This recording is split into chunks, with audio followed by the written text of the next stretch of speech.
Well, good evening, Raider Nation. Welcome to BCTV's Red Raider Broadcasting, coming live on the NFHS Network, powered by Play on Sports from Swainsboro, Georgia, in the first round of the GHSA state playoffs, as your Bacon County Red Raiders has hit US 1 North for about 76 miles to the pit. I don't know what they call it here, but it's kind of what it looks like. It's kind of a haze tonight. The lights are bright. It's not quite as cold as I hoped it would be for a football Friday night in November. But we are excited to be here. I'm here with head ball coach Sky Keck. I'm here with my world-famous crew, with Katie Cothran on the production, the camera switching, and all the details there. I got Lucia Soria on the second camera. She's the mobile camera that gives us that second angle. I've got Ricky Chi and Ike Gorling on the main camera. That's going to give you some great shots throughout the night. And those two guys swap out also with the production computer, dealing with the time, with the quarters, with the score, most importantly, as we progress through. Before I go any further, with everybody's attention, I want to thank our sponsors through this whole season. This is the 11th game. Actually the 13th game when you count the preseason, but the 11th game of the season. Regular season, I want to thank Cody Electric and Plumbing Supply. I want to thank Family Vision Care and Burt CPA, along with Bennett and Johnson Insurance. And you're going to see some more audible plugs as well as some commercials throughout the night. Coach Keck, this is, once again, Raiders, I think it's the fourth year in a row we have made the playoffs. This is the second year we have made it under this power ranking system. We come in as the number 21 team. Swainsboro comes in as the 12 team, and here we are. Is it my turn now? Your turn. This is the part where I start talking? Yeah. So, yeah, I mean, in your lead in there that I was just sitting here mesmerized by or what have you, I was sitting here thinking about how, man, there's something different about the playoffs, and it's fun. It's a privilege to make it. It's a privilege to be here because there's a lot of teams that are not getting to play tonight. Their season ended last week or maybe the week before for some. I know last week was a bye. And for us to be here to have this opportunity, we might as well take advantage of it while we're here and make some history. And that's what it'll be, folks. It'll be some history tonight if Bacon County could come in here and essentially upset this Swainsboro team. We're looking to come on the field, and, man, they've been known for some athletes the last 5 or 6 years as they have competed for state championships and played some really good football in this program. They got some good-looking kids on the sideline. They got a number 9 we're going to look for tonight who's being heavily recruited as a junior. Double-digit offers from D1 schools, 6'2", 225, linebacker, running back. We know that one of their former quarterbacks and star athletes currently is getting a lot of snaps for the University of Georgia, DeMello Jones, and so they just keep pumping them out. But you know what? Bacon County's got a few kids that can go too.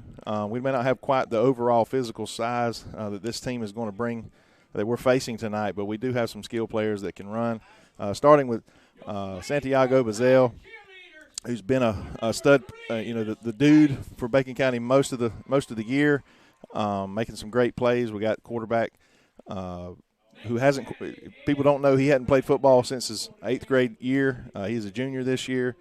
And that is Scotland Hennessy.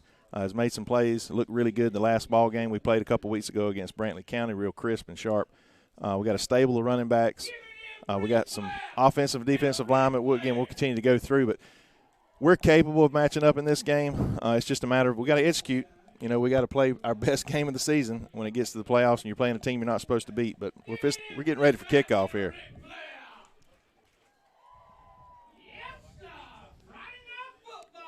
And we will indeed receive the ball. We'll get the start on offense. And how about this, Brent? What do you want to see tonight?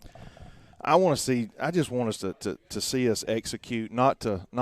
I don't think this team is going to lay down. Don't get me wrong. I think we'll play hard the whole game. What I don't want us to do is put ourselves behind the 8 ball right off the bat. I want us to be able to be competitive throughout the game, whether we potentially lose by 7, 14, 21. I don't know. I want us to play tough, hard-nosed, and execute and give us a chance to win a ball game at the end of the game. That's what I'm looking for. And there's your kick. It's going to be fielded short there by number 1, Jamon Ellis. He's going to try to run around that top side, not make the edge, though, so Bacon County will get the start here inside their own 30. Yeah, about the 29-yard line. That's Ellis. He's a junior that's got some carries in the backfield, and he's coming along in his own way, made some plays on defense as well for the Red Raiders. A lot of young players. We talked about it on the Coaches Show again this week. I reminded people that we are so young across the board, but that's a good problem as these coaches move forward.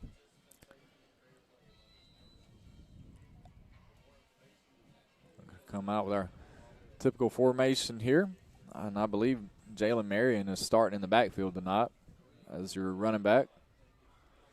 He'll get that first carry up the middle. He breaks the tackle. He's going to be down inside the Swainsboro 40 there, near the Swainsboro 35, actually, as that's a big run to start the game.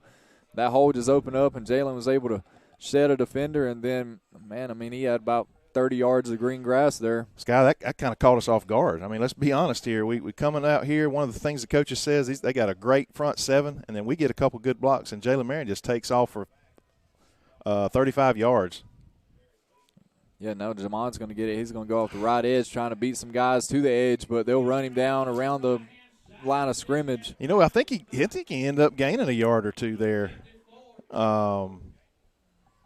You know, anytime a running back runs backwards to start with is typically not a good thing. You should have seen a shot right down the line there, but I think he made it back and at least to the line of scrimmage if he didn't pick up a yard or two.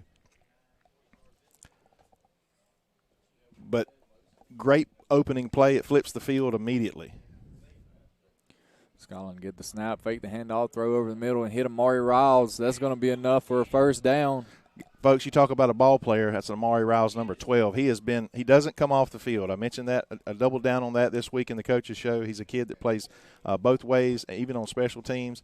He's a kid that I know he wants some redemption. He he dropped a couple passes during this year that would probably have been touchdowns. So what we're looking for here is for execution, and this is what we're getting, Coach. Yeah, so far so good. It's like we caught them on their heels. I don't know what they expected us to do when we come over here to lay down or whatever, but there's multiple flags on they're the field offside. there.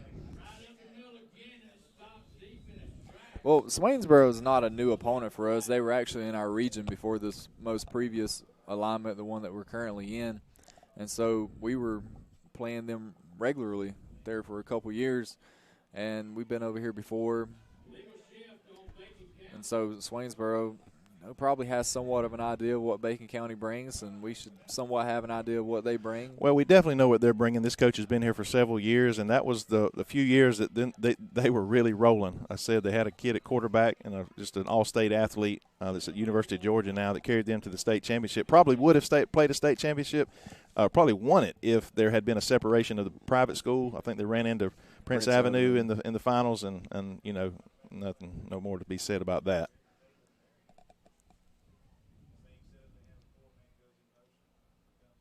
There's a snap to Scotland. He's looking left, throws over the middle again. That's Scooter Johnson. Tight end, Scooter. Again, our tight ends have done a great job blocking and catching the ball when they get an opportunity like that. I was actually told this week that we like our chances with our RPOs because their linebackers creeping up, and so far we've thrown 2 passes and hit them both right there in that void that they tend to leave open apparently. Well, I've said it. I talk about it on the weekends when we're watching Georgia in all levels. It's hard to defend a slant that is ran perfectly.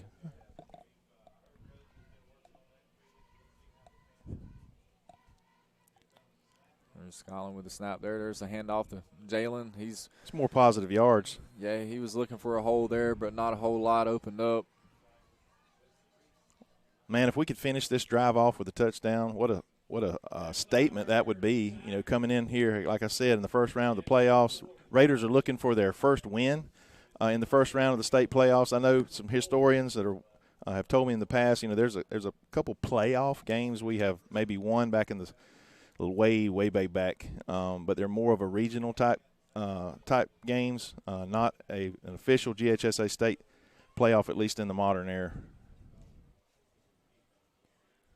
Conley gets the snap, fakes handoff, throws there right side in the slot. That's Amari, and he's fighting for extra yards.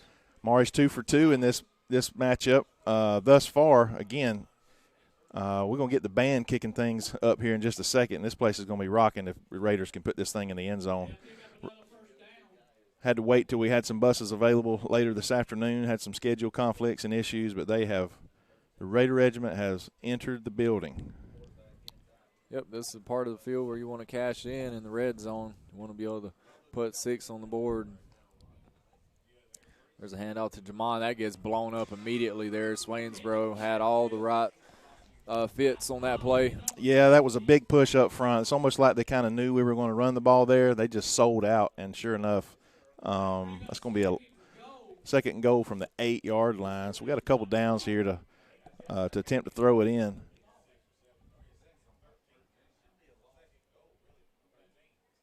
Excuse me, second and goal from the 13 after about a 4-yard loss there.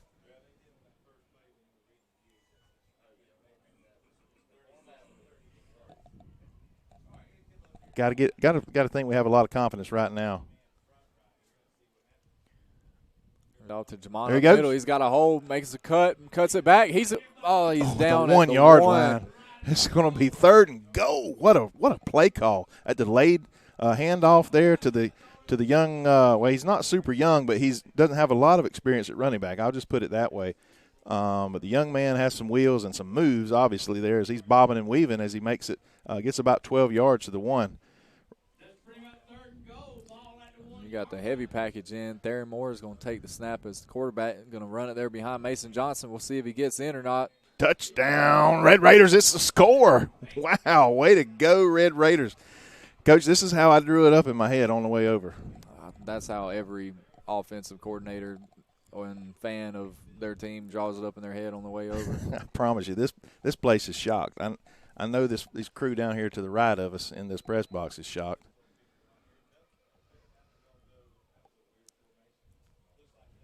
What an opening drive there, though, for Bacon County. No drop passes. We had one penalty, but it didn't hurt us. Another big kick. 7-0 Red Raiders early here in the first quarter. I don't know all season long. Have we gone down and scored on our first drive in any game?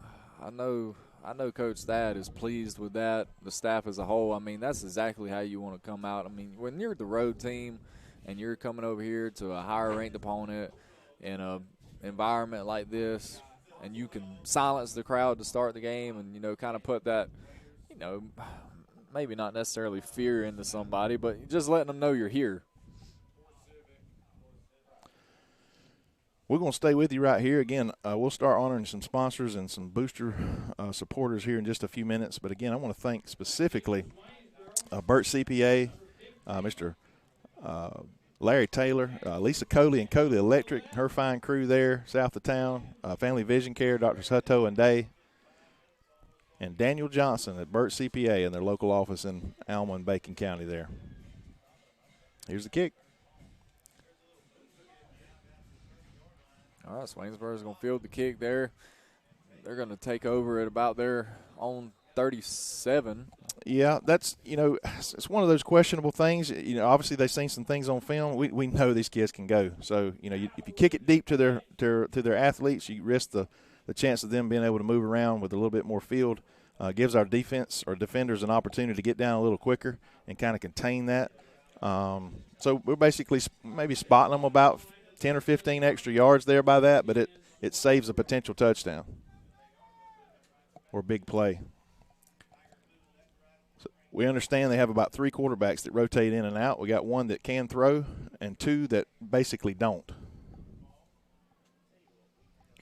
First play is going to be a handoff because we're all over it in the backfield. Tackle in the backfield by 40. Who was that? Folks, I'm not going to. We're a little further from the field than normal. They have a track, and also there's a slight glare we're dealing with. We have a plexiglass in front of us, so we apologize if we miss a number here or there. Yeah, and also Brent's 50 years old, so he can't see. Oh, I can't see. I admit it.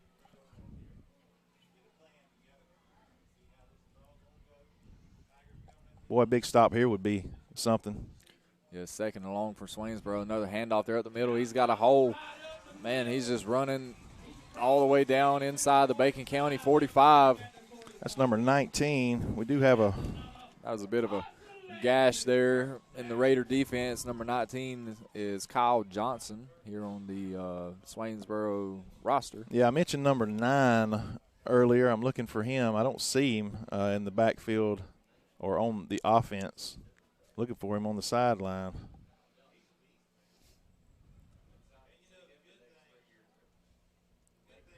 There's a handoff there. He's going to run off the left side. That's 19 again. Man, he's just running through some guys. That's about a 15-yard gain. The way these guys, I think I just overheard the guys on the right there. Does it show what grade that young man is in? Freshman. Yeah, he's a boy. They were saying, man, he's going to look forward to seeing him the next 3 years. But good-looking kid. You know, Raiders have got to bow their backs here, see if they can slow them down just a little bit.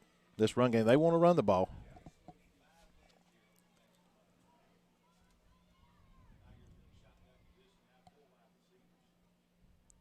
Quarterback will get the snap there. He's going to fake it, pump once outright, then throw it. He's got a man open. Makes the guy miss. He's going to head to the end zone there. Big play for Swainsboro. I think the timing was off a little bit, but he still had number 3 open, and he does the rest after the catch. Yeah, that looked a little too easy as they moved down the field on our defense, who have been pretty consistent. We've been bragging on them all season long. Looks like there's a penalty. Yeah, there's going to be a flag on the field. Boy, Raiders got one there. I don't know if it was blocking the hold, maybe a hold in the backfield. Maybe, I don't know. Let's see if he, white hat here, I don't know if he's already signaled it. Yeah, here we go. Illegal man downfield. Okay, legal man downfield. We'll take it either way. Want that clock to continue to run, too. It's 5:17. Raiders lead early.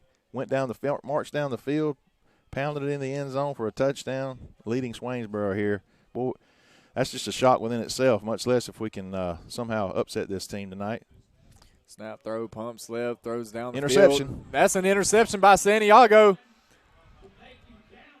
Man, and he just threw one up right there into a bit of traffic, and Santiago's been a playmaker all season. He made Swainsboro pay. Well, that's his 5th interception of the season. He's a ball hog. I mean, he's our receiver. He's our guy. You know, you throw it near him, he's going to have a chance to get it. He's got great control with his body. He got something happened over here. They scored the touchdown was called back, but that's what can happen when you throw it his way. Now, the Raiders have an opportunity to do something silly here, march down the field and score again.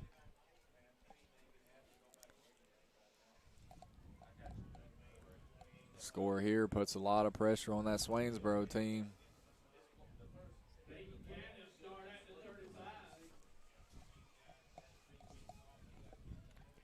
Raiders taking over on their own 35. And if I'm not mistaken, there's a handoff that'll go nowhere. Swainsboro just eats that up in the backfield there. If I'm not mistaken, Keck, I think Swainsboro's been off for 3 weeks. I don't think they played a game the last week of the regular season. And then there was an off week, so that would be 2. We've been off 2 weeks. So, yeah, it's been 3 weeks since they played a game. So that could come into play here. Again, I can't imagine this team expecting what has come out to play them right now here, at least early.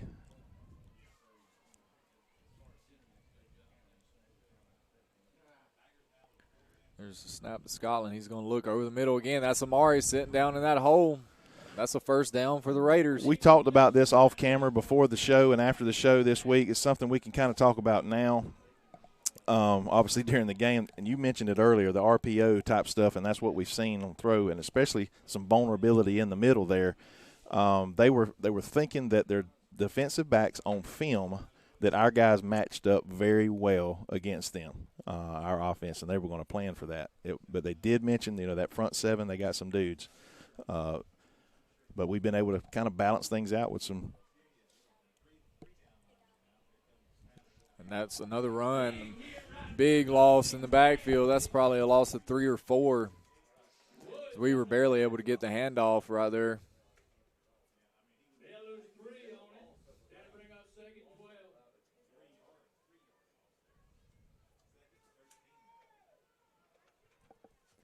going to call it a 2nd and 13 upcoming. I think we're going to draw them off right there, so we fake the snap. Well, that's one thing you can do with an aggressive defensive line. And, man, look at the size of these guys. Is that number 9 I see there? Yeah. He looks taller than 6'2". I mean, he's the biggest guy on the field. I mean, he's got to be 6'6". I mean, he may be 6'4", 240, not 6'2", 225. Regardless, Scotland gets the snap. He's going to roll to his right up top, throw one out near the sticks. It's caught, but our receiver gets hit immediately. As I think that's Isaiah Thomas over there. Yeah, it's going to be just a couple yards shy. The first down is going to be a manageable 3rd down, I believe.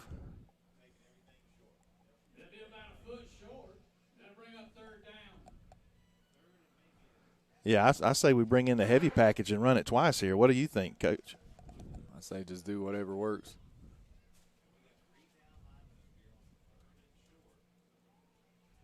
Try to draw. It's a big opportunity right there, for the Raiders. Nothing going. We'll look back to the sideline.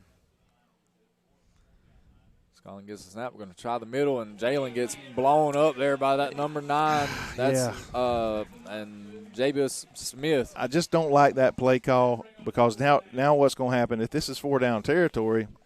I mean, now we've lost a couple yards. I should have brought. Well, should have. I think we should have brought in the heavy package and pounded it twice, potentially, if you needed to. But when you're handing the ball off 3 yards deep when all you need is a foot, it just doesn't make any sense. And that's at every level. Raiders are setting up to punt it back to Swainsboro right here. Who's back to receive? I don't see Can't that see number. his number. It's a single digit. Isaiah gets it off. Good high punt. We'll be down there to cover it.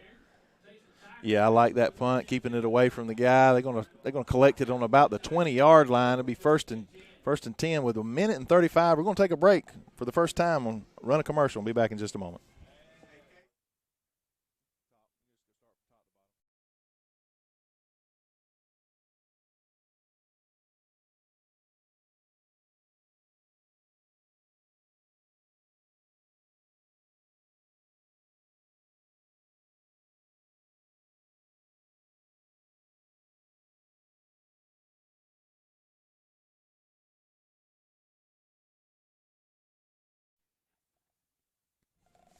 All right, we're back. Again, Swainsboro is going to take over with 1:35 in the first quarter. Raiders continue to lead 7-0. We've already seen that Swainsboro has the potential to quickly strike. Yeah, and I mean, this first quarter is flown by. You got 1:35 left, and this is Swainsboro's second possession. Well, when you run the ball and you throw for completions, the clock will run. There's a handoff here along that right side, and he gets cut down after about a gain of 1. Is that a 57 out there for them? He is a monster. I think it is 57. I do see that. What's his name? And how old is he? 57 is Kadorian Benjamin, a senior. Looks like an offensive guard.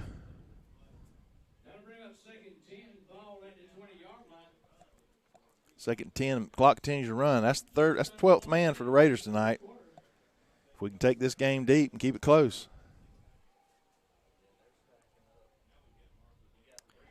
Clock continues to tick. It was a timeout, I believe. There's a flag on the field. Okay, it was movement. They're going to be on the offense? Or is that a time? That's timeout. Yeah, Swainsboro's got a timeout. Nope. We'll take another quick timeout. We're gonna run another commercial. Be back in just a moment.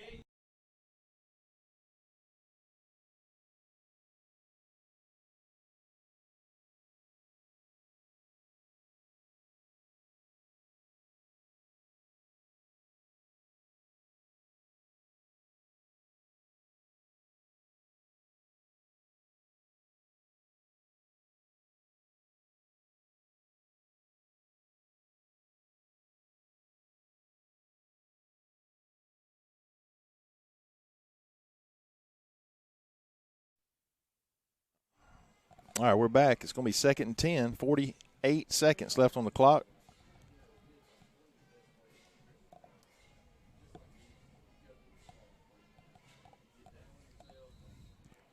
Swainsboro had the number one. Oh, boy.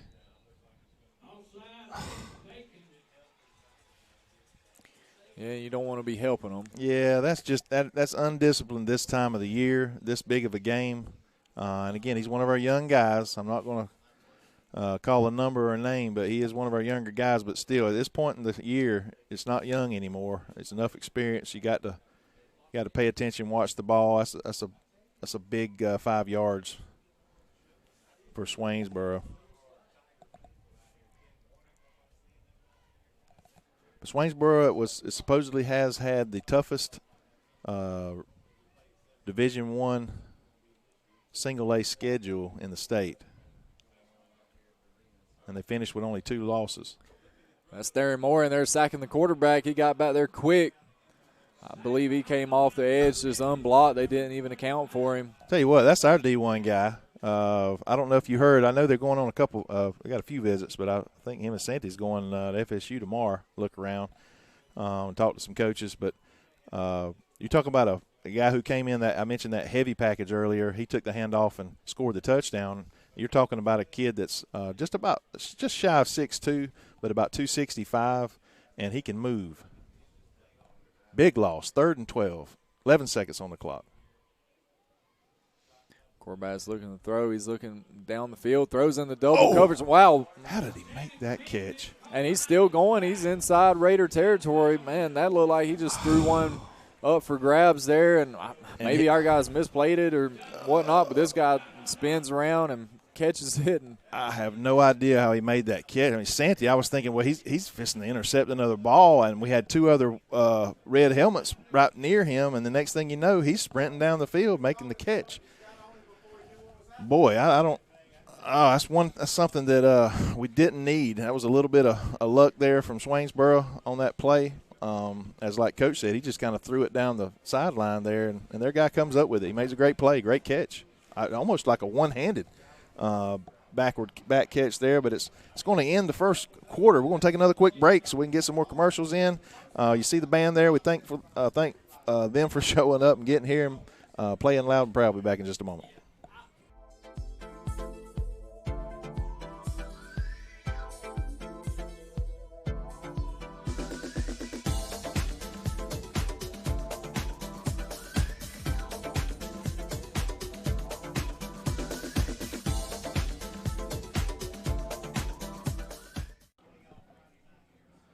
All right, we're back. Swainsboro just picked up a big first down. It was 3rd and long after a big sack by Darren Moore. And so we're going to switch ends of the field here. Tigers are going to be going to the left. It's going to be first down from about the 47-yard line.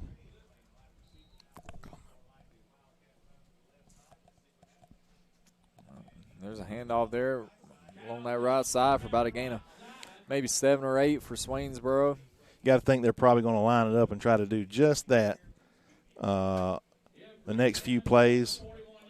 They got a little cute earlier on that interception. Again, they don't like to necessarily throw the ball. They obviously hadn't really had to. They had 2 big losses, one by Toombs County, one defending state champion, possibly the number one, still the best team in the state, and Savannah Christian. Quarterback's going to keep this one here. He's going to get enough for the first down and then some. He cuts it out wide, man. He's got some speed for sure. He's down inside the 20. There's a flag laid at the end of the play.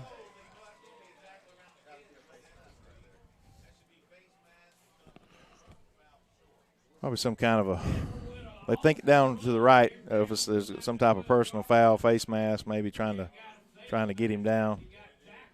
Yep. They're going to tack on half the distance to the goal here. It's going to be first and goal probably from around the 6 or 7 yard line after that.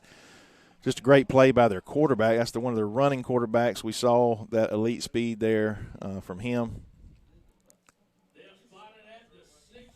11-11 on the clock.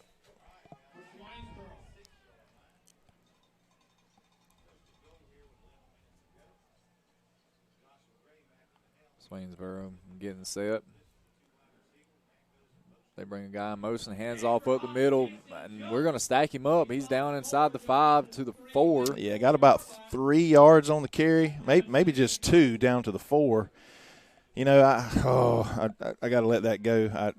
I really believe the Raiders could potentially still have had the ball at this point if we'd have just lined it up with that heavy set earlier. Wouldn't have to worry about this situation right now, potentially. But that's water under the bridge as we move forward. 10:30 on the clock right now in the second quarter. But Swainsboro is knocking on the door here.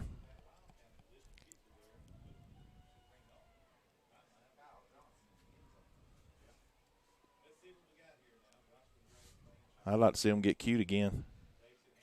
Quarterback's going to hand off, and number 19, he'll just essentially walk in there, and Swainsboro will put 6 on the board for the first time tonight.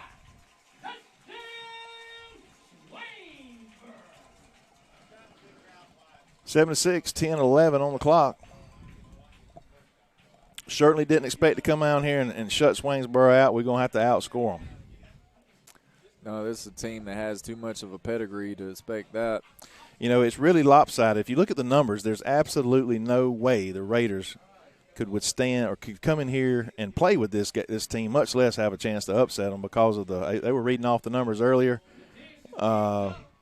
Your Red Raiders, they averaged twice as many rushing yards. They averaged, about twice as many rushing yards and about twice as many passing yards as the Raiders, believe it or not, all season long. And, again, it's just it's not a good matchup on paper, but the coaches were confident this week. They had a good game plan. They felt like they could potentially exploit what they thought was some weaknesses of this team, even as physical as they play, as fast as they are. I'm sitting here looking at this number 9 on the sideline. You know, you see these kids, they just look different. These kids that are going to be playing on Saturdays for sure. And, again, that young man's just a junior. But, you know, that's what we got to deal with. That's the playoffs.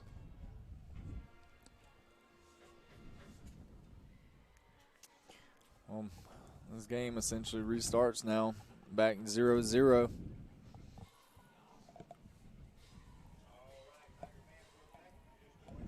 Raiders will be getting the ball here for their third possession.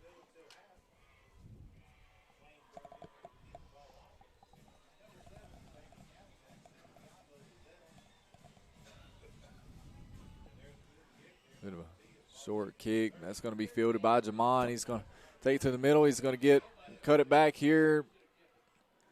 Get back. He'll be down around the Bacon 40. So good starting field position for the Raiders. Not bad by any means. Yeah. I saw a hole back this way, but he went back to the left, picked up another 5 yards. So, yeah, definitely better than average starting position here at the 40, where the Raiders are going to take over 1st and 10, where we desperately need to put something together here, take some more time off the clock whether we score or not. But, you know, we've shown the ability. You know, naturally they're going to make some adjustments. They're going to attempt to take away that RPO, especially the little short pass over the middle. So we're going to have to make other adjustments as well. We're still going to have to hand the ball off and keep them honest. Is that Cawthorn in the backfield? It is. We're going to fake the handoff to him, throw it, swing it down here to Amari, but there won't be anything going there. Yeah, it's going to be tough to throw a sideline to sideline against this team. They're just too fast. We're going to have to throw those slants and down the field a few yards if we're going to expect to move the ball.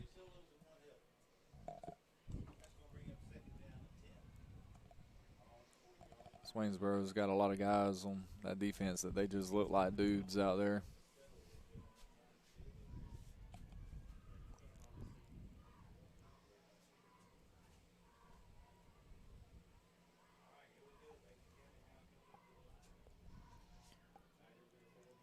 Raiders getting set.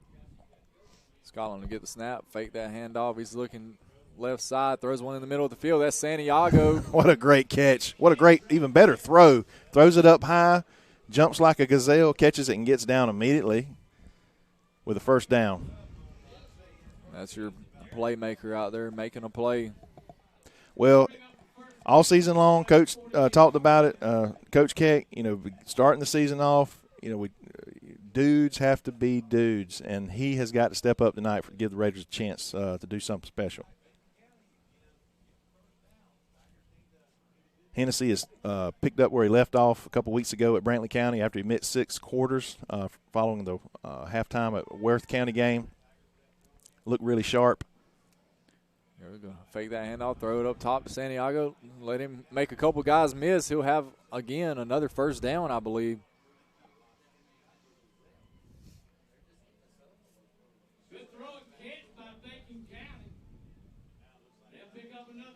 And again, dudes have to be dudes in this situation. I was just mentioning Scotland Hennessy. He was a dude. These at Brantley County now.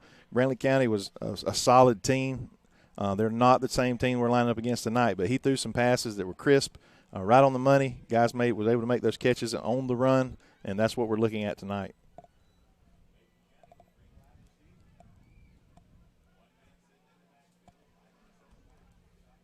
And Scotland takes the snap, hands off to Travis. He'll have to fight his way back to the line of scrimmage. Yeah, I think he lunges back to not lose any yardage there. Travis isn't one of those guys. Again, he don't have the quick first step like Jalen Marion or Adams, but after about that third or fourth step, he's full speed and he's fast. If he gets to that second level, it's going to be tough for anybody to run him down.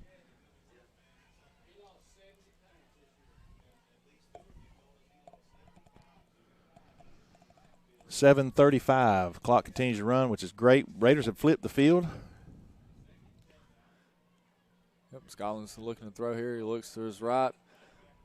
Throws one out to Scooter Johnson out here, and he's going to get about 6 or 7. Yeah, he's actually really close to the first down. Yeah, it's going to be second down and about 1. So, man, this opens it up for the Raiders playbook. Down just inside the 30, about the 29. It's going to be, again, second and third down. Less than 1. Oh, excuse me, third and 1. The Raiders have moved the ball here well this entire game so far. Eating up a lot of clock, too, on their drives. Have our heavy package in. Krispy Kreme, as it's commonly been called. There's Theron. Theron's got a large hole. He's going to score. That's a touchdown for Theron Moore. You're talking a 6'2", 265 dude. Didn't want any part of that as he went through the line. 29-yard touchdown. We just wanted a yard and got a whole lot more. No flags on the field. Raiders are going to retake the lead. Got a replay. There it goes. Thank you, Katie, because I'm forgetting. We don't have our big screen right in front of us as a reminder. But what a play. What a play call there in that short yardage situation. That time Scotland was in the backfield and gave him he took the direct snap. I'm sorry. It's going to be 14-7. What you say, Coach? I mean, this is great if you're Bacon County, not so great if you're Swainsboro. I think maybe Swainsboro is a little surprised right now, a little caught off guard, but I don't think, Bacon County is surprised at all. Wow. This is just how you would draw it up as a coaching staff. Again, we had a quiet confidence all these last couple of weeks when we found out who the draw was and they started looking at the film. And, again, this is perfect execution of taking advantage of that amount of time. And when I said execution, and that's what I asked for to start this game. Raiders, we may go on to potentially lose this game or win this game, but this is what we wanted to see just to compete tonight, to keep it close, to have a chance at the end. We're going to take I don't think we're going to have time to run a commercial. Let's try it. Be back in just a moment.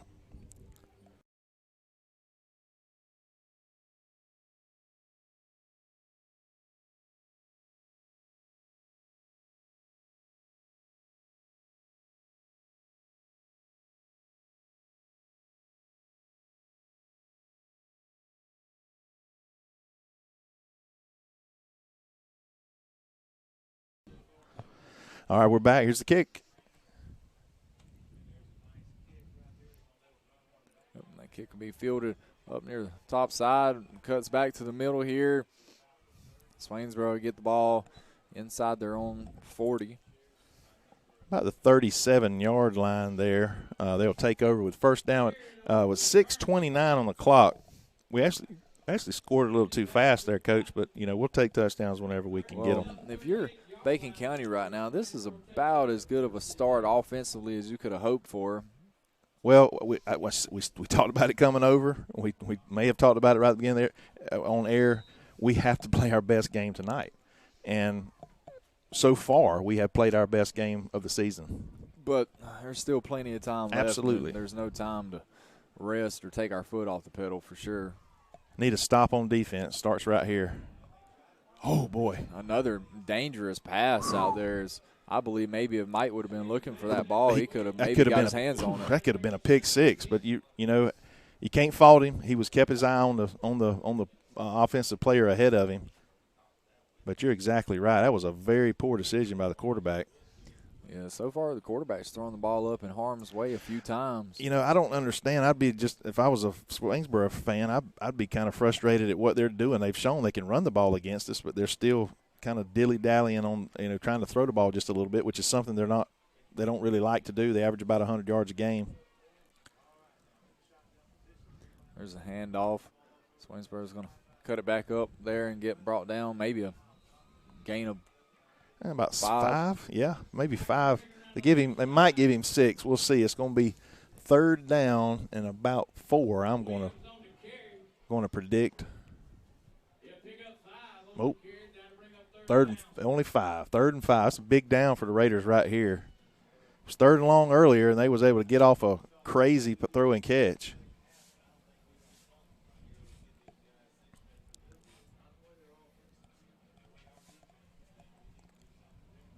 Swainsboro definitely wants to pick up this 1st down for a lot of reasons, but one of them, the biggest ones, might be so that our offense doesn't get the ball back already. There's a throw over. Oh, he drops it. That That's going to be 4th and 5. This is a punting situation for Swainsboro. You got to think they will here. I'm going to say it again. Got to watch the fake. Watch the fake. I think they had a guy open, but I think that pass was just a little low.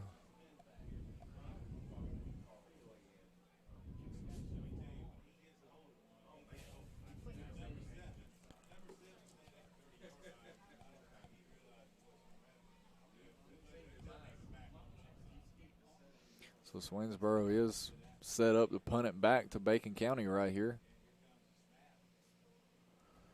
Watch the fake.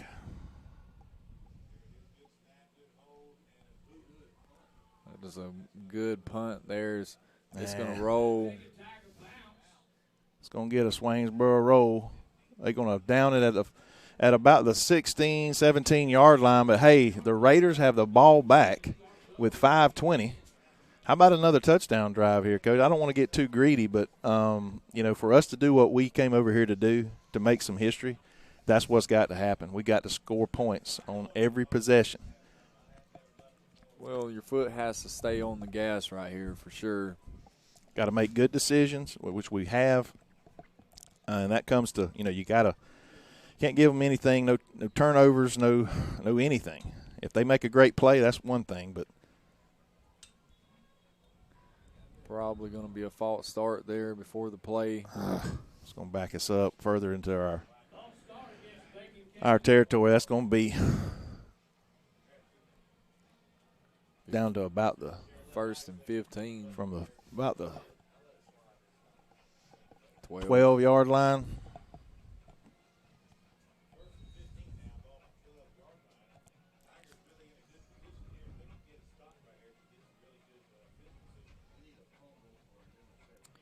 We're looking at the sideline here and getting the play in.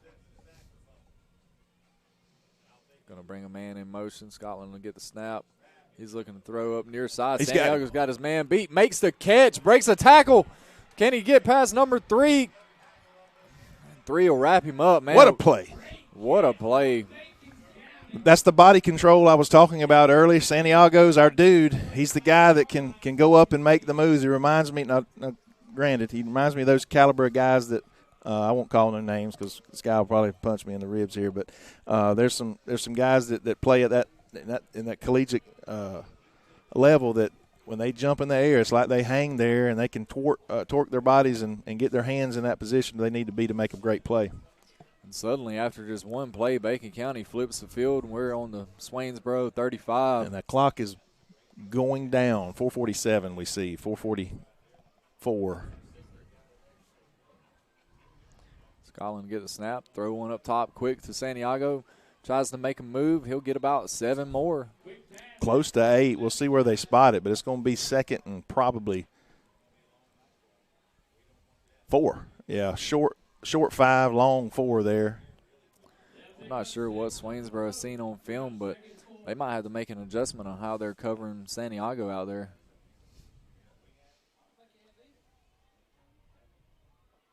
Does Hennessy, has he had an incomplete pass yet? I don't think he has. I think we had a penalty on one of the throw and catches. And that's something that moving forward we're going to maybe try to do a better job. We're going to have to hire somebody to be our stat person. Anybody listening out there want to travel with us? Jalen Merritt gets the handoff there. It's going to be close to a first down for the Raiders. I believe it's going to be a first down. Yeah, we're going to move those chains. 3:45 and counting here in the first half, folks. Raiders lead 14-7. If we can cap this thing off with some points, it would be great.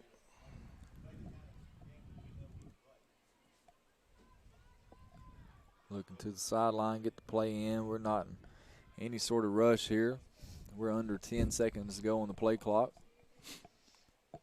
Coach mentioned earlier we at one big play flipped the field. We were in trouble down there inside our 15.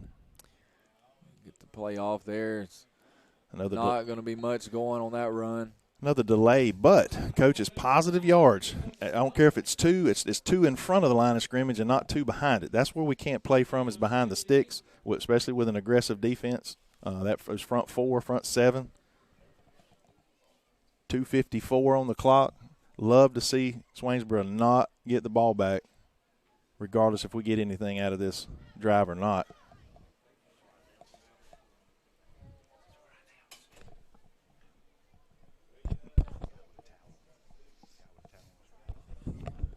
Second and 8 here. Scotland's ready to take the snap. He gets it. Fakes to Travis. He's going to roll down here near side, keeping his eyes down the field, looking for somebody to get open. Throws one into the middle of the end zone. That's a touchdown, Amari Rice. Yes, touchdown. There's 12. Are you kidding me? When he threw that ball up, I was like, holy smokes, what's he doing? Well, you've got to have some guts to try that. And when you throw that ball back into the middle of the field like that, it's oftentimes a scary situation, but it sure worked out that time. Scotland had all the time in the world. You know, and that lets you think that here comes a coverage sack, coverage. But when you let receivers are able to run around that long, somebody's going to get open. But what a great throw. Raiders are up 20-7. Folks, I'm just going to be honest with you. We may be about as shocked as the fans and everybody in this press box for Swainsboro. Not that we didn't feel like we were able to come over here and play well and compete well, but we have played up until now really, really good football. Well, Swainsboro is most definitely shocked. You can sit here and look around these stands right now. We're on the home side. This is not what these people were expecting by any means. 21-7. We're going to take another break. Be back here in just a moment.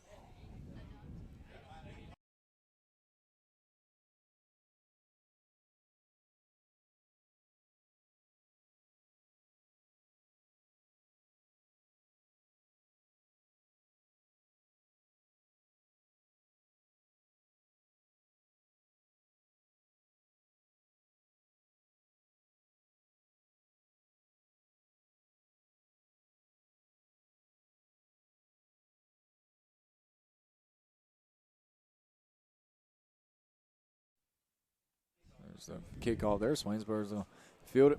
Try to navigate the middle of the field there as we finally cut him down, but he's down around their Swainsboro 40. So good field position here for Swainsboro. 2:11 on the clock. I just brought up some old stuff to Sky there in the in the break. I don't know if you guys remember. We were there broadcasting. I was not on the horn. It was the Peavies on the horn then when we were at Brooks County in the first round of the state playoffs a few years back. Cofer was here.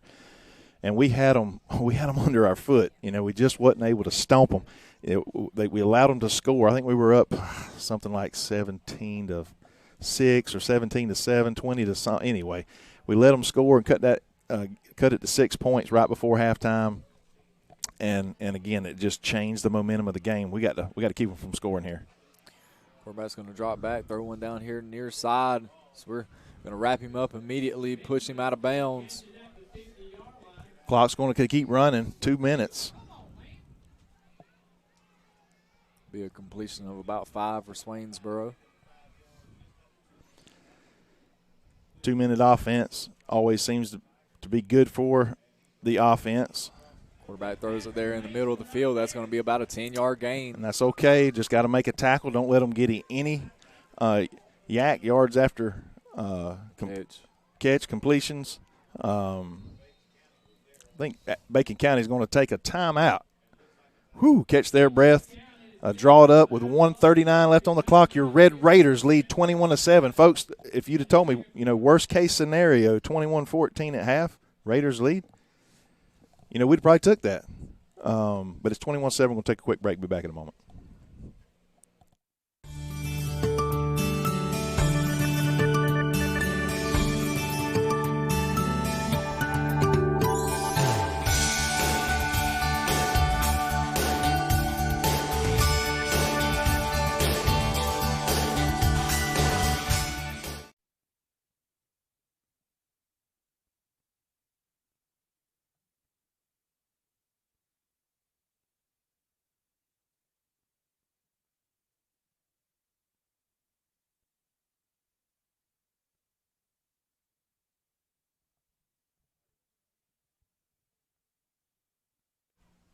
First and 10 from the 44, 1:39. Raiders trying to bow their back here. It's going to be a handoff for Swainsboro. He's got some room. He's going to cut it back here near side. We're going to finally tackle him down inside the Raider 30. Swainsboro's eating up some yards here quickly. Clock's going to stop for the change to move. This is moving now, 128, 127. Snap it again. There's number 19 again with a handoff. We miss a tackle. He's going to break free down inside the 5. Again, Swainsboro, that's another big chunk play. And again, I was saying earlier, I'm not sure why they wasn't running the ball more on the drive before this one. Bacon County will take another timeout. We'll take another timeout too. Run this last commercial in the set and be back here in just a moment.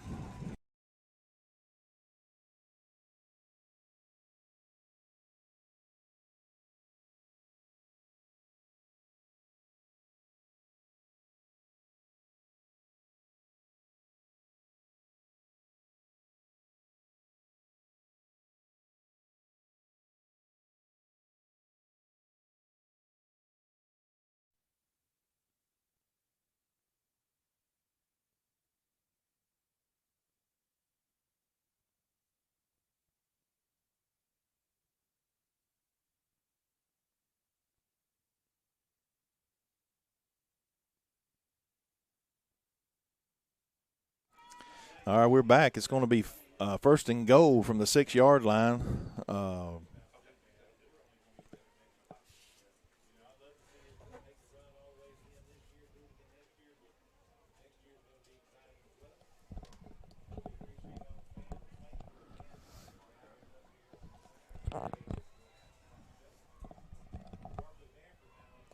Swainsboro gets the snap. Quarterback's going to take it himself, cut it back in. That's a touchdown for Swainsboro. So they answer right back quickly there. Just injected some life into this Swainsboro side for sure. Yeah, we're going to see what the Red Raiders are going to do with this kickoff with 1:12. We have one timeout remaining. We did take a couple timeouts there on defense, I think, to kind of catch our breath, but it didn't really matter right there because they had a full head of steam in that 2-minute offense. It really ended up being a 1-minute offense as they pushed it right down the field and scored. Almost too easy. We'd like to have taken a little bit more time off the clock.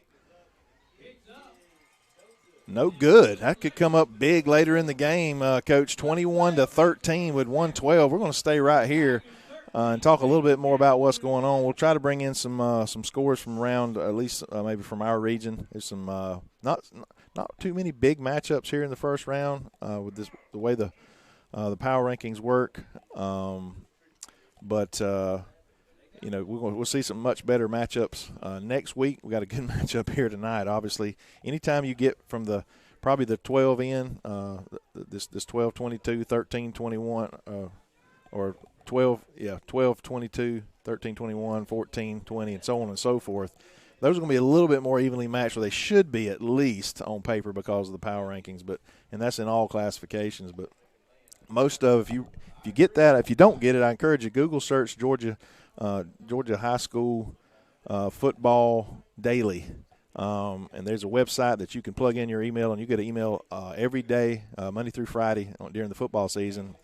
Some guys are updating a lot of things throughout the week, what's going on. Email this morning, between this morning and yesterday, was talking about those matchups. Even tonight's matchup, Coach, we were predicted to lose by 27 points, and that comes from not so much just this year's stats and statistics. It goes back several years with Max Prep.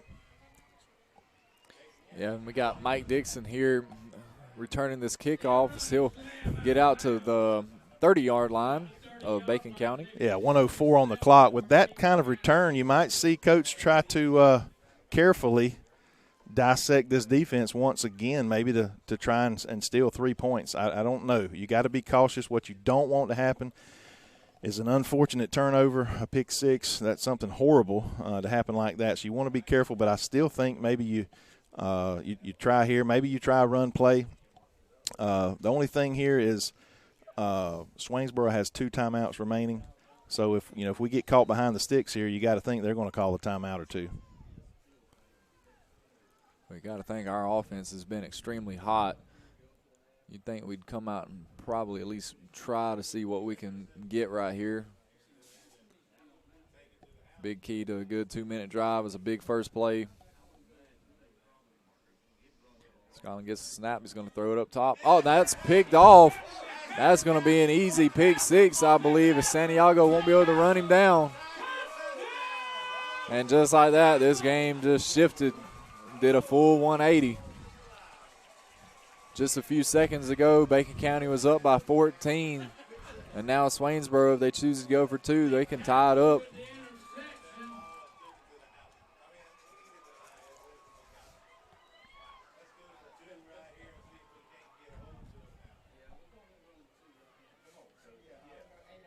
I'm not sure. I didn't see a replay up here. I'm not sure that pass just didn't have enough on it, or if it was affected by someone, or if we just didn't see that guy. I'm not sure. He didn't see the guy, and it was wasn't thrown real crisp, but he didn't see the guy. Guy slipped underneath, jumped up, made a great play. It was an easy play for him. I'll be honest.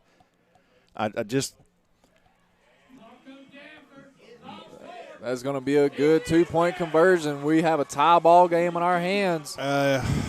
My goodness, the worst nightmare just occurred right there with the pick six. I don't know what to say other than probably something I might regret. 54.3 on the clock. They have scored 14 points in about a minute and 10 seconds. Is what Swainsboro has done. And, hey, this is Swainsboro. This is a team that they know how to win. They wasn't going to quit. They're well coached. We were excited being up 21-7. By no means we think that game was over. Coach already said there was a lot of time left in this ball game. Well, look, it's a playoff game. There's going to be big swings. It's a heavyweight fight. It's a 12-round fight. You're going to have to take punches and give punches. I mean, we're both coaches. We've coached in big games. We've seen, punches firsthand, and we've dealt punches firsthand. Yeah. I mean, this should not be a surprise or a shocker to anybody, and these are the moments that you have to overcome if you want to survive and advance. And that's what it's all about, survive and advance, whether it's by 1 or 100.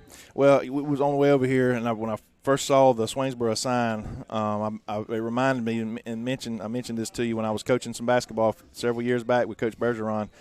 We come over here with the Bacon County Red Raider basketball team playing the number 1 team in the state, or number 1 or number 2, which was Swainsboro, and they went on to win the state championship that year. We gave them their only loss on their home court here that year. I believe they went 15-1 in the region, and I think they only lost 2 games all year, and went on to win the state championship. But we got them here at their place, so we know it's possible for for a Bacon County team to come in and do something special. So maybe this is the night. It's 21-21, 54.3.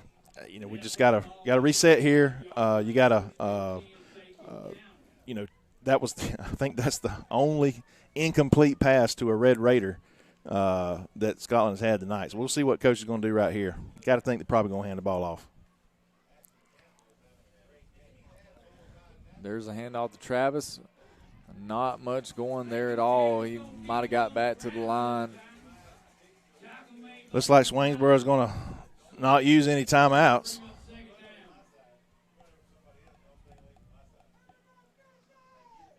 Raiders may be content, too. They're going to have to run at least one more play. I'm really surprised that they didn't call a timeout and try to force us to maybe punt and make another mistake. There's another handoff to Travis. He'll get about 4 on that carry, maybe 5. Yeah, that's probably going to take us to the halftime if I had to guess. I don't know if unless Bacon calls a timeout here.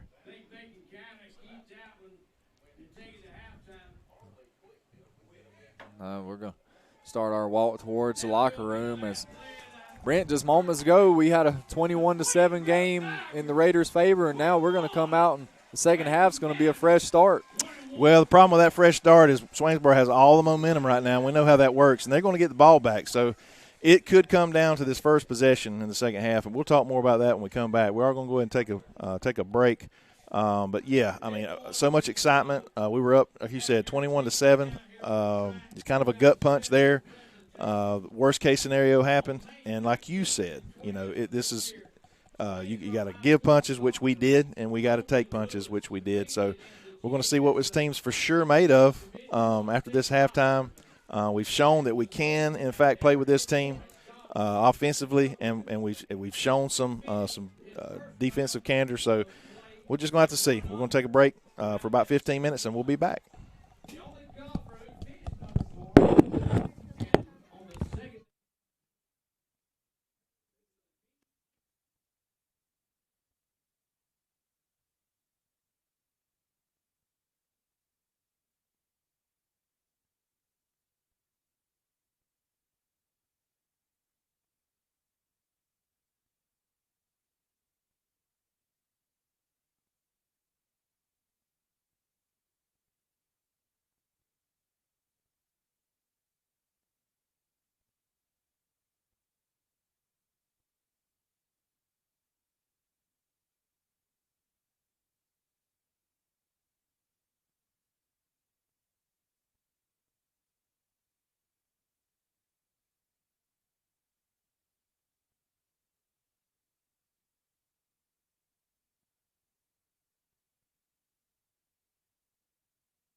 All right, Raider Nation, we are back. I got to think they're probably going to put a few more minutes back on the clock here as you see the scoreboard. If I had to guess, probably 3 more minutes as the band just exited the field for their halftime show for Swainsboro. Apologize for not having audio on our Red Raider band. In this press box, there are no windows that we can open. We wasn't able to get a microphone outside the window, so I do apologize for that. Going forward,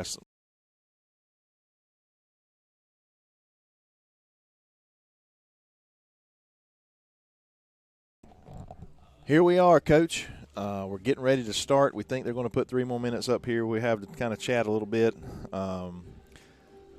It took the air out of us. I know it took some air out of our kids, probably our coaches, but they during the year they've done a pretty good job of going into the halftime and getting our boys ready to come back out and play, because there was no game this year that we quit. There was no game that we stopped playing. We folded up, and I think that had something to do with the mentality of our young coaching staff and what was said at halftime to try and make some adjustments. And we were in some ball games where, it was pretty lopsided at halftime, and our kids still come out and fought. So we expect that tonight. They should still have a lot of confidence in what we were able to do in that first half. Listen, we come in here to Swainsboro, and they basically scored, again, 14 points in about a minute and 10 seconds in that first half. Now, you can look at that as being scary and bad, or look at it another way, that we held a team that everybody expected us to blow the doors off of us, to basically 7 points for 23 minutes of that game. They scored 7 points. We were able to put up 21. We played about as good as we have we have the best first half we played all year, best football, and this is when we have to do it. You asked me what I expected, what I wanted to see. That's what I wanted to see, obviously up until, we give up the 14 points there late. What say you? An awkward pause. I mean, man, all right, look, if you're Bacon County, you come out here and you jump up 21-7. You're playing a good team. You have 2 quarters, 24 minutes left to decide whether you want to continue your season or not. Do you want to go to the second round? Do you want to win a playoff game for what would be the first time in school history? I mean, Swainsboro is a really good team. You're just up on them 21-7. So what's that make you? Okay, some adversity hits. They tie it up. That's great. The game continues. You got plays to be made in the second half. It's about getting out there, playing from snap to whistle and competing, and then you live with the result. Well said. Well said. I mean, that's just ditto. That couldn't have been said any better, and he said something similar to that before we went into the half. And again, we're gonna see what both teams are made of here. I said off air. I'll say it on air. Just close games like this in the regular season or whatever. The first series was going to say a lot in this game. Swainsboro had a lot of momentum going into the halftime, and they're going to get the ball back right here as the Red Raiders are going to have to kick to them. And then we're going to see what happens. And one thing is, you've got some seniors out there in that Bacon County huddle currently that have played a lot of football over the last 4 years. And let's just be honest, they've experienced coming up short in big games. So why can it not be their turn to turn that tide and make a difference here tonight? And you watched, if you watched the coaches show, those of you tuning in tonight, that's exactly what I said. Why not us? Why can't it be, no disrespect to Swainsboro, why can't it be against Swainsboro that we make this happen? Why not this team? And we've showed you that it's possible. If you watch the first half, some of those highlights,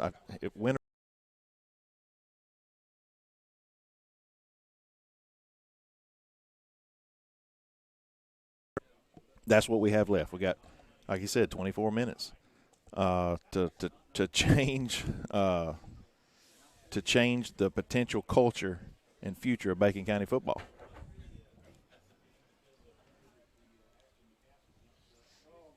And so with all of that being said, Isaiah Thomas will tee it up to get the second half started. It's going to be a short kick that'll take a bounce right there in front of Swainsboro. They're going to pick it up and get a pretty decent return here as they bring it back out to about their own 40. About the 40, and they have had some pretty good starting position as well as us. I think on the worst starting position we had was when they punted to us. We were down on about the just inside the 12-yard line there. We made a big play to flip the field, eventually scored. But here's the test. We'll see what we're made of here in this first drive, first series. Again, a very talented Swainsboro team.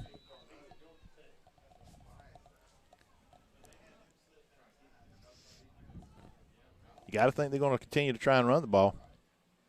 And they will. This first play will be a carry. He's going to break a tackle, get around the hedge. He got more than enough for a first down and then some into Bacon County territory.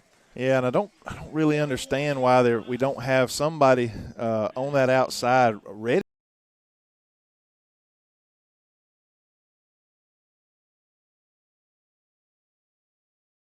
There, Kyle Johnson, as previously mentioned, he's only a freshman.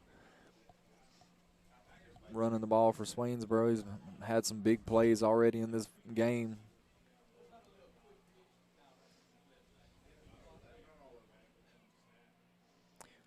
He's going to get the ball again, towed it around the right side. Big hole there, cuts it out, breaks the tackle, takes a couple Raiders to take him down. He'll have about 15 yards. Yeah, 2 plays, and they have moved the ball 35 yards down the field.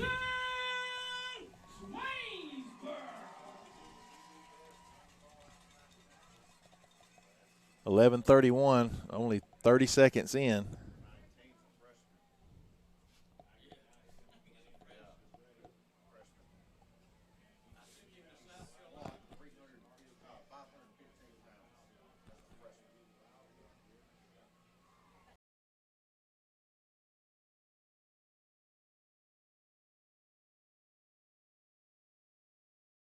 About maybe 1, maybe 2 on the play. Yeah, I think it's going to be second and about 9. Depends on where the spot is. Yeah, maybe 8. Second and 8. 10:53. The clock continues to run there.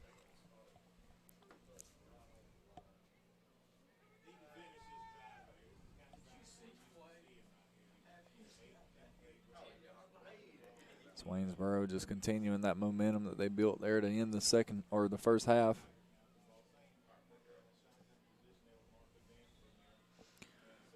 Got a whistle there before the play. Yeah, Raiders are going to get a break here. It's going to be second and about 13 now as we're going to back Swainsboro up. Again, they don't like to throw it too much. They've thrown 1 interception tonight. They had a couple completions, especially one that was just kind of a wild throw down the sideline. Their guy ended up with it with the 3 of our jerseys around him. That was their longest play. They did have a touchdown call back from, it was about a, excuse me, about a 35-yard deal.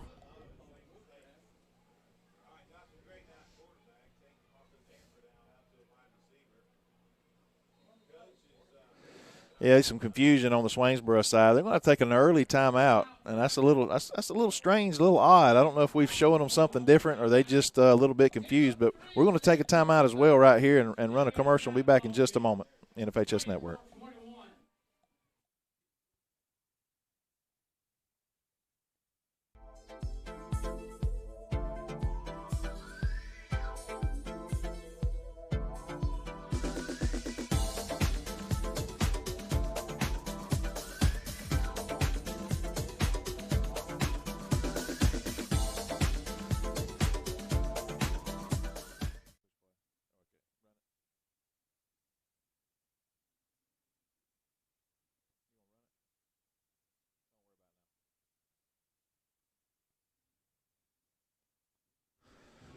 All right, Raider fans, we are back, 10:03 on the clock, early in the third quarter, 21-21. Just joining us, Raiders were up, a couple touchdowns late in the second quarter. Swainsboro turned it around there late, and now we are here, all tied up, first round of the GHSA state playoffs. Trying to keep them out of the end zone again here. There's going to be another handoff to 19 as he'll try there off the right side for about a gain of maybe 4. Yeah, no, this guy's just a junior. He's the stud that has been talked about since we've known we were going to play him. Big, tall kid, 19 D1 offers, some of the bigger schools in the country, SEC, ACC. And then they got this 19. We understand he's just a freshman. You can hear the guys talking about him down the hall here. A bench press, squatting 500 pounds and all this other stuff.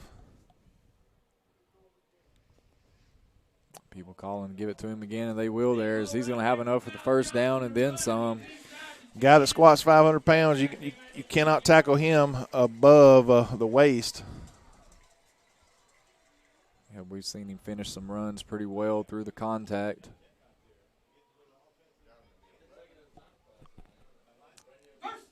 Going to be a first down there. A big run for 19 again.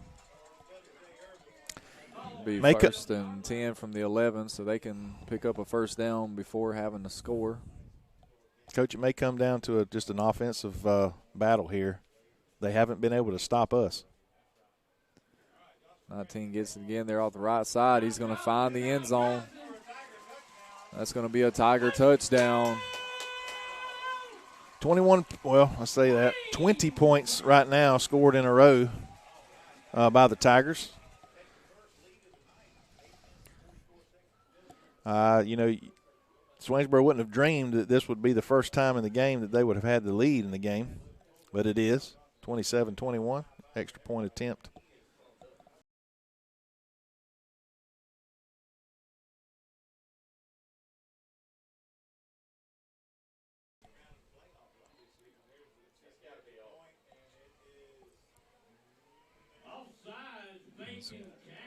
Going to be a flag there prior to the point after attempt. Yeah, they're going to go for 2 now. That was not a disciplined play there by the Raiders. Yeah, one of them small mistakes that can hurt you. Tigers went for 2 after that third touchdown to basically end the second half there to tie it up. I'll bring the guy in motion, hand it to him. I think he's short. He Yep. is. That was a big hit there by a Red Raider. We can't see the number. Nope. But that was a huge play there by the defense. Somebody jumping up there, running off the field. I don't know if that was I ain't going to take a guess, but it's going to be 27-21. And there's that big play. It was a big mistake we made, giving them an opportunity to go up 8. But we made a big play there to keep it within 6. So that could come up real big here for the Red Raiders as well. Yeah, and the offense here is just going to have to kick it back in that gear. Their last drive right there before the half, they just let the clock run out trying to get it to half, and then we threw the pick 6 right before that. But then leading up to that, our offense looked unstoppable. Coach O'Brien called a near perfect game.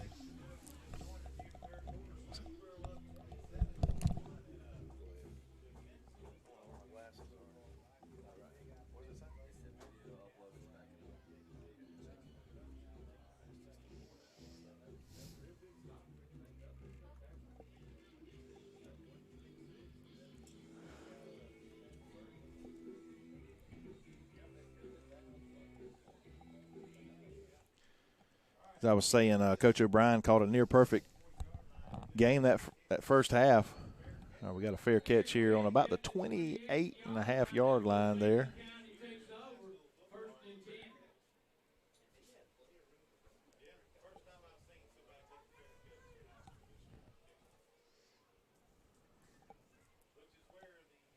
So, Coach, what do we need to see here on offense? Touchdowns. That's right. Going down the field here and retaking the lead, 28-27, would be ideal. Flipping the field is the number one priority, but we definitely need some points.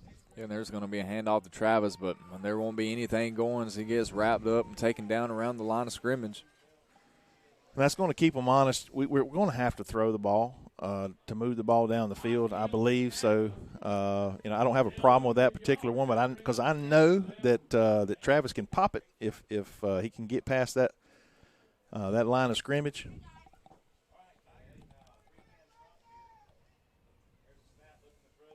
Going to get it out to Santiago quick, but they're all over him. There's a whole swarm of Swainsboro defenders over there on that play.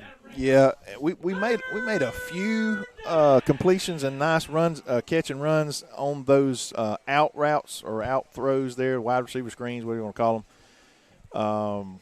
But they're really fast, sideline to sideline. So we're going to have to throw some slants. Again, we got to push it down the field. And then we're in a tough spot here, 3rd and 10, not in 4-down territory by no means.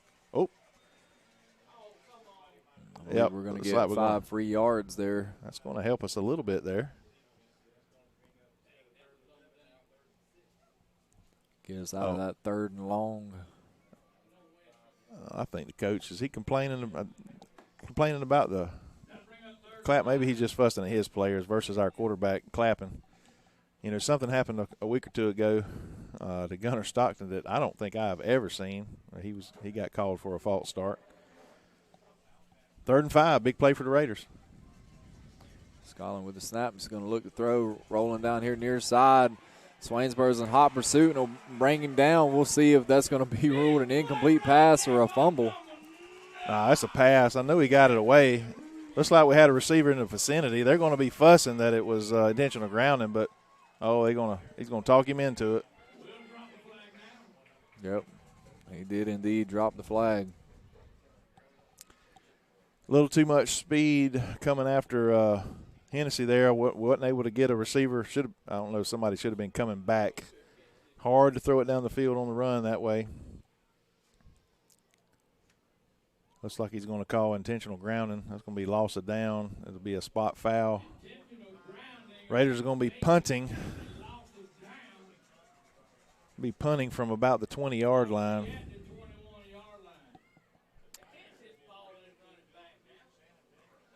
Yep, Swainsboro is going to potentially get the ball here.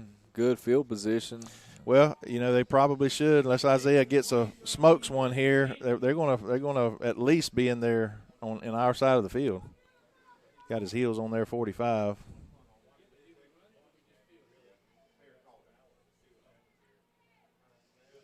Isaiah with a good high punt there. We just can't get a bounce. Well, we can tackle him there. That's just fine, too. Give us an extra 12 yards. We'll take it. I'm glad our guys were heads up to go down and well, they're going to spot it where it was first touched. Touched. Okay. I just didn't know if you had to have possession of it. So Swainsboro will get the ball here on the Bacon County side of the 50, actually. At the Bacon County 49. Raiders definitely got to get a stop here. We cannot afford to go down 2 scores of this team.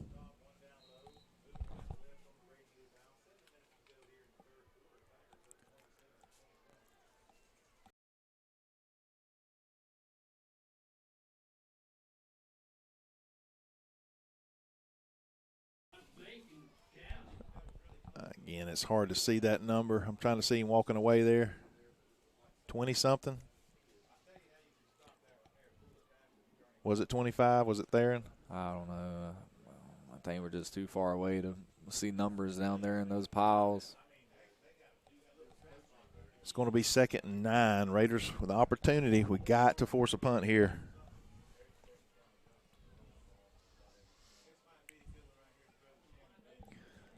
He's going to hand it off there to 19 yet again as they're riding him right now, but he'll get about maybe 7 on that run.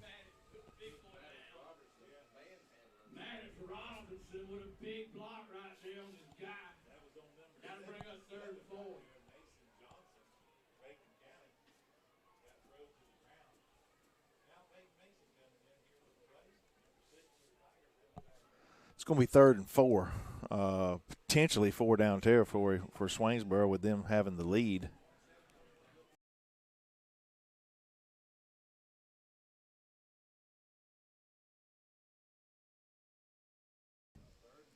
There's 19 with the handoff again. He cannot. Well, he's still pushing and driving. Man, I tell you, he slipped 2 tackles in the backfield and then just seemingly almost drug 2 guys with him out near the first down. Golly, that's that 500-pound squad. I tell you, it's going to be 4th and 1. It should have been 4th and 5. We had him in the backfield, and you got to think they're going to go for it here. Well, that's just a product of the weight room there. I remember Bobby John's saying was the road to success is paved with iron.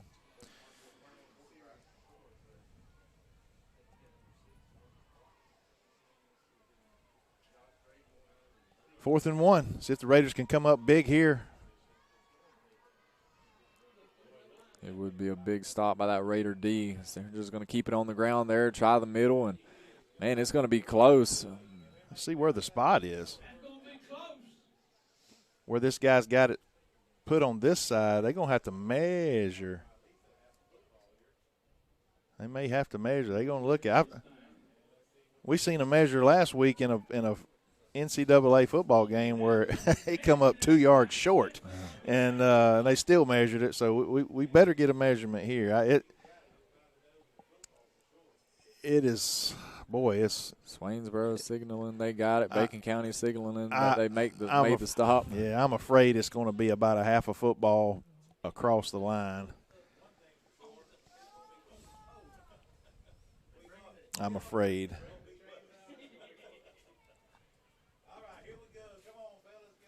This would be enormous for both teams.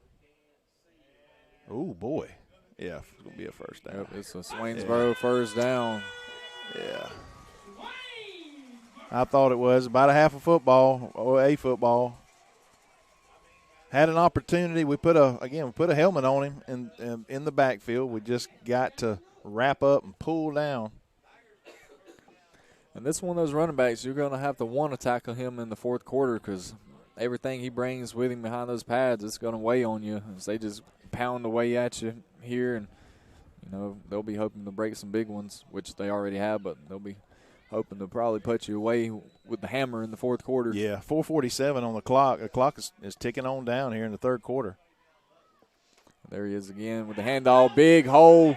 Going to see if he's got that breakaway speed. He'll score there basically untouched.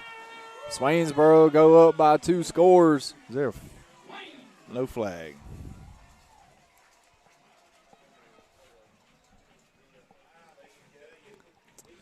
Yep, that's the nightmare that we're looking at. They have scored 4 touchdowns in a row now, unanswered points.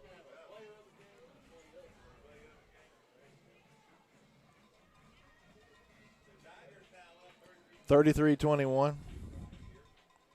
They're going to go for 2 and see if they can get it a full 14 ahead.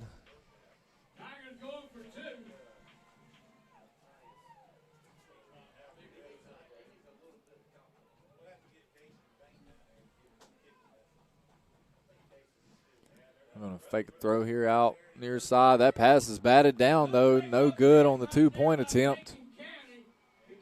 Great defensive play. We saw the receiver turn his head as that's just great awareness when he seen the receiver, looking for the ball as if the ball was being thrown to him. So he turned his head and batted it down.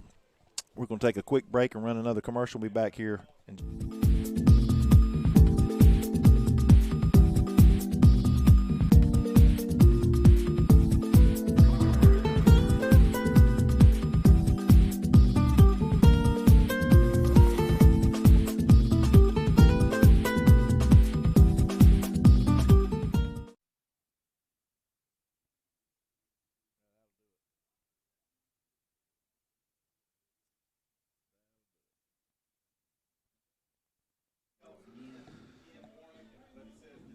All right, we're back for a kickoff for the Raiders.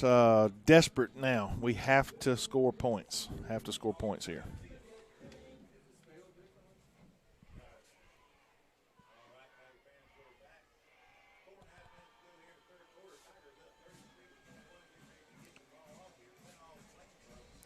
And you're approaching.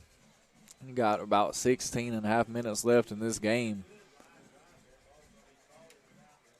Bacon County's going to try to make something out of this return here as we cut it back up. We'll end up tackled inside the Bacon County 30. 4:27 on the clock. 4:27 here in the third quarter. Again, Swainsboro with all the momentum. Raiders have got to make something happen here and not give Swainsboro an opportunity to run the ball down our throat, essentially, is what they've done these last 3 drives. Yeah, I mean, if you're Bacon County, you got to empty the tank here. It's whatever you got left. Your season's on the line. You got to find a way to break that Swainsboro momentum. We're looking to pass. Scotland's in the pocket. I'm going to throw one here down the near sideline up to Isaiah. There's a flag on that play.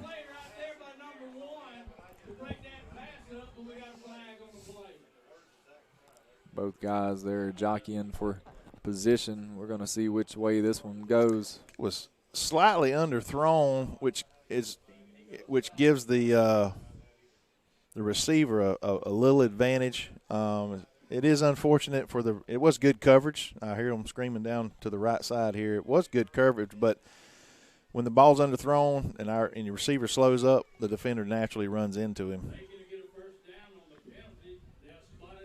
We'll take it. It's going to be 1st and 10 at the 43-yard line.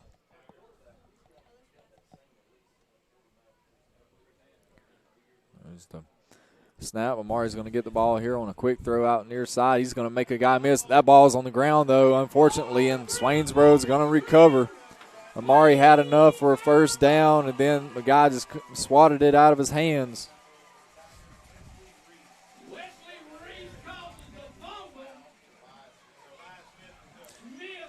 I hate it for the kid. He's he's maybe the hardest worker on our football team. I told you earlier he doesn't come off the field. Had enough for the first down, like Coach said, and just unfortunately during that tackle process, their guy made a great play, swiping the ball out, and the Swainsboro Tigers are going to take over. 4:09 on the clock. 19's going to keep the ball on the ground and fight for it, break a couple tackles there. I mean, Swainsboro is going to be content with that the rest of this game. He leans forward for 7. I mean, he is a workhorse. This kid, they've already said, I've heard him talking down the way here, he's a freshman, squatting about over 500 pounds. And you can tell by the way he runs.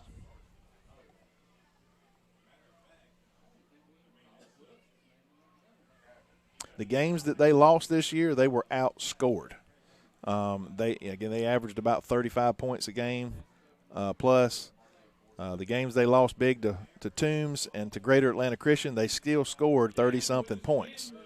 They just gave up 40 and 50-something.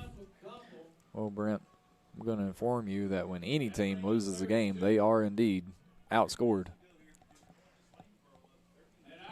You know what I mean, Coach.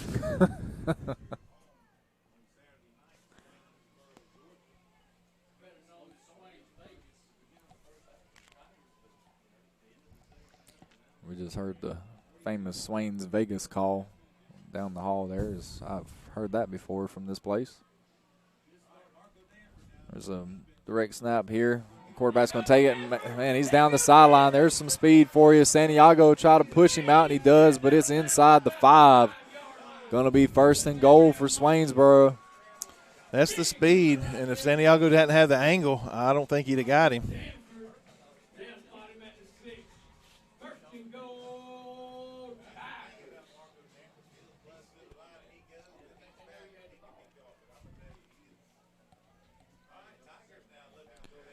So 2 minutes, 40 seconds to go in the third quarter. Swainsboro looking to go up by 3 scores.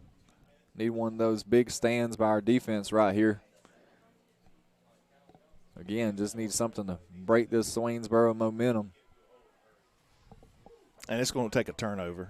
You know, that's what it's going to take. I'm not sure if we can stop this running game.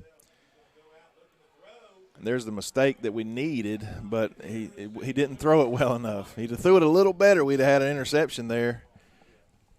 They put a little razzle dazzle there together, and they don't need it. And again, I'm not there. I'm definitely not their fan, but that's just a little strange call there. They've lined it up and rammed it down our throat here these last 4 drives. They got cute and almost hurt them.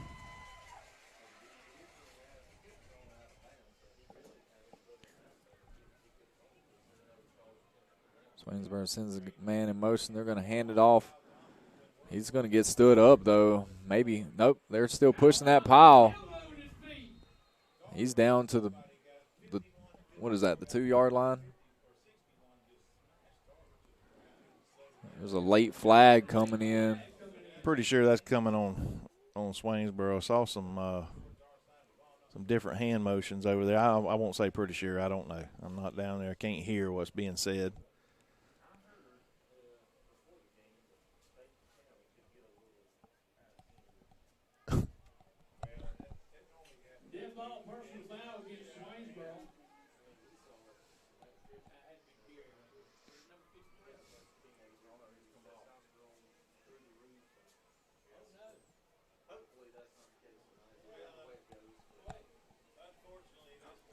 That flag is against Swainsboro there. Little yeah, we've heard Swainsboro can activity. I think Swainsboro might can get a little chippy once in a while. That flag went against them. I don't think they can hear me down there. Being a little sarcastic. Definitely not. We're getting talked about down at the other end of the room. I think our boys done a pretty good job all season not being chippy. And there's 19. We'll cut him down after about a gain of maybe 3 or 4 there. That's going to be 4th down and long here, 4th and 17. We're going to see what Swainsboro does here. The Raiders have done everything they needed to do to keep them out of the end zone here, so we're going to see if they're going to run another offensive play here to try to score.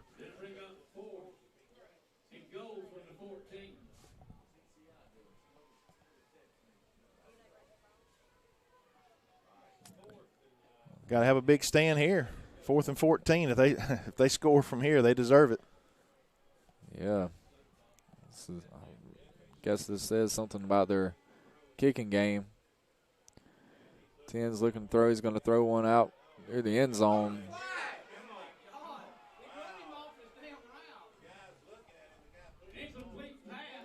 That pass is indeed incomplete. Raiders are going to take over. I don't think Swainsboro coaches are real happy with the call, maybe, or say a non-call. A little bit, maybe a little handsy on that side. I saw a little bit on both sides, but I'm going to call it a good no call. Well, our defense just came up with a huge stop there, whether you like it or not. I mean, that was likely the nail in the coffin right there, Coach. So we needed a break, and that's where we got it. A couple plays there, a couple play calls. I don't know what exactly transpired down there inside the 5-yard line. That really hurt. You're talking about undisciplined when you have an opportunity to potentially put a team away, and then you let that happen. So now we need our offense to come through here. We need a big answer.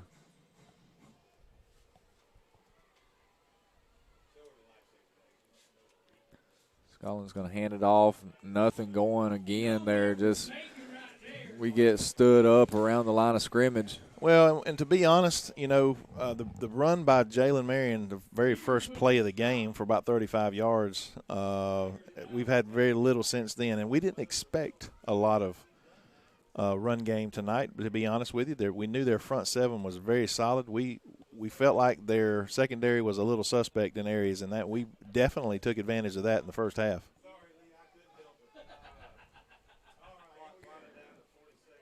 Collins in the backfield by himself. He's looking to throw. Going to throw one top side. That's Santiago out there. That pass is incomplete. Hard to see over there if he was kind of running out of bounds or what the deal was. Not a bad throw.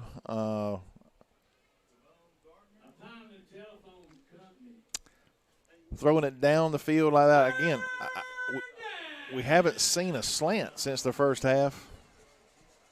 We had probably 5 or 6 passes over the middle that were successful in the first couple drives for the Red Raiders. 3rd and 11. But again, they may have made some adjustments there we're not seeing. Scollins going to draw back to throw. There's one up to Santiago. He reels it in. That's going to be a Bacon County first down. Another big play by number 7. Nice throw by Hennessy.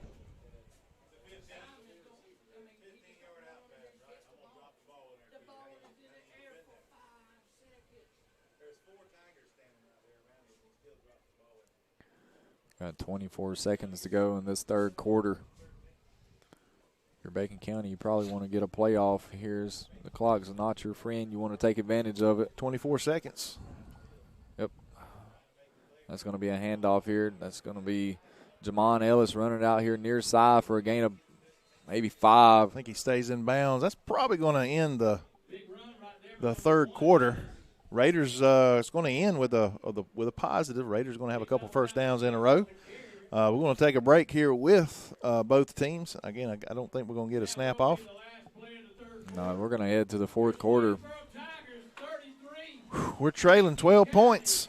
Raiders are not out of it, folks. We're driving the ball, which we've done most of the game. We've hurt ourselves the last couple drives, but we're hanging in there. We're going to take a quick break. Be back in just a moment.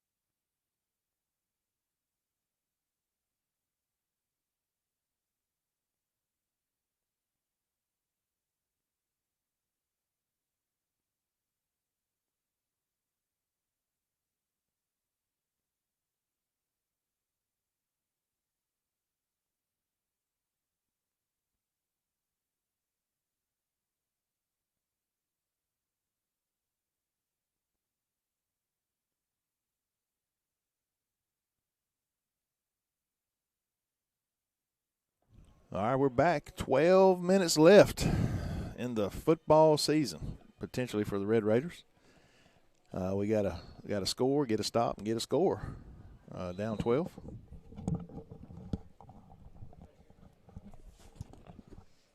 Raiders are moving right to left now.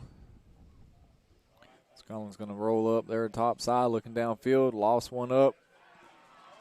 Oh, and that ball, it looked to be intercepted, Well, but it should have been. Slips out of the defender's hands there. Scotland just kind of threw that one into no man's land. I'm not sure what he saw there. His depth perception, something. I don't know. He threw it 5 yards too long or 5 yards too short there, and it probably should have been intercepted. Thankfully, it wasn't. It's going to be 3rd and 4.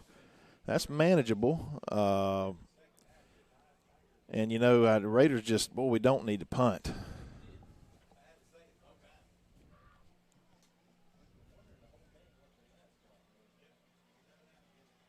Tried drawing Swainsboro off there unsuccessfully.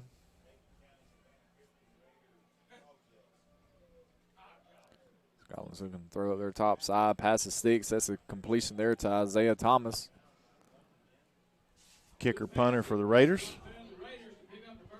Had a big touchdown a couple weeks ago against Brantley County. Raiders moving the chains. 1st and 10 from the Raider 48.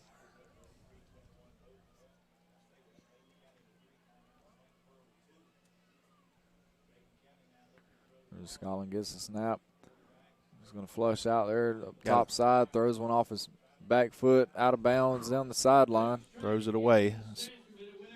Good decision. 11:17 on the clock as it will stop. Yeah, we got a flag. I believe this is going to be an illegal man downfield for Bacon County. And that happens when your quarterback's flushed out of the pocket running around. The lineman, not privy to that.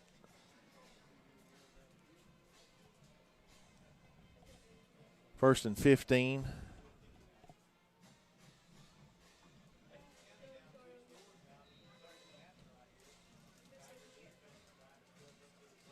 Coach, we in 4-down territory now? I would think so. I would too, being down 2 scores, knowing if we give the ball back to them the way they've been running the ball. Oh, that's a great throw and catch. I think that's a completion. Yes, sir. Is that 12? I believe that ball skipped a few Okay. yards short of the receiver there. We tried to do a little sell job on that play. I was hoping it might be an SEC crew out there and we might get a completion. Hey, goodness. Man, let's not open up that can of worms. Wounds like that. Yeah. All right. It's 2nd and 15 now.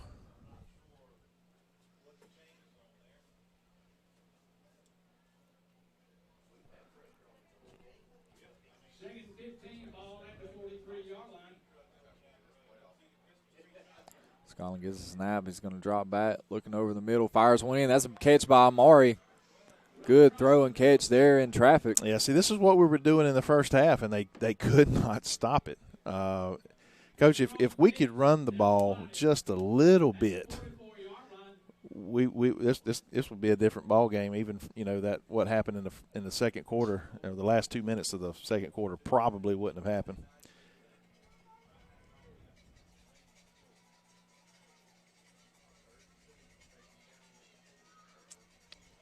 Tried to draw him off, look back to the sideline. Going to get ready to go here. 3rd and 2. Scotland pumps once, flushes out top side, throws one back into dangerous territory there. Yeah, we're definitely in that 4-down territory. Again, that was one of those situations I would like to have saw us bring that heavy package in. I'm not sure why, and run it twice here. It's going to be 4th down and 2. And again, you got to think maybe they bring it in here now. We saw the last time we brought in the heavy, he ran a 35-yard touchdown.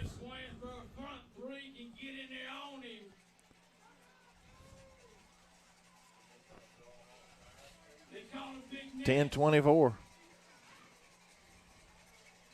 See what we've got in store here on this 4th down. Scotland's going to look to throw. It's flushed out top side, lost one up. That's caught. Is that Amari? I believe that's Isaiah. Isaiah, number 3. Great catch there. What a play by Hennessy. He has been poised all season. He's taken some big hits this year. One of them took him out for about 6 quarters. But he just keeps coming back, making some plays. He's not shy.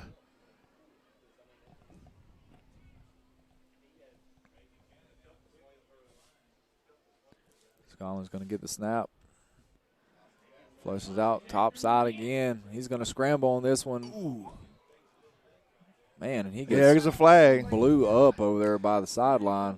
Yeah, we're going to have an extra 15 yards here.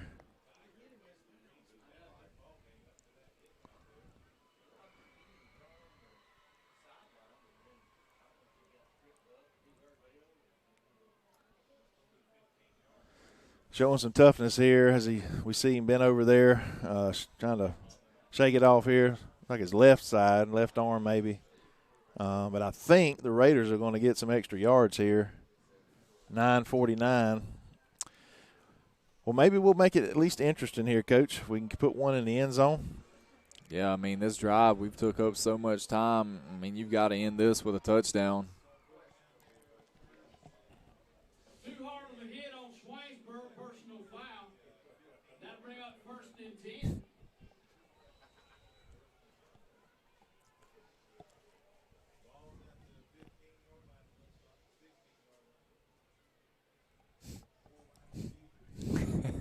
This PA announcer is pretty funny. Man, and that play is just blown up there. Nothing going on that run. Massive hit.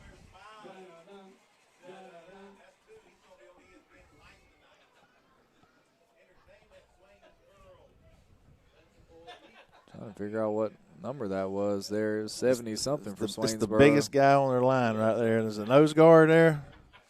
I think he's 78, Jacoby Woods.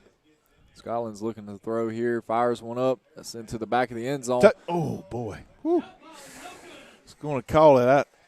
Man, he had a chance. I thought he did to bring it in. It's going to be 3rd and 14. Who was that went up? That was Amari on the target. One of those 3rd and long situations you never want to find yourself in as an offense. Well, we got 2 downs to get the first down or a touchdown here, whatever. I think, yeah, we can still get a first down. So you don't have to get all of it right here.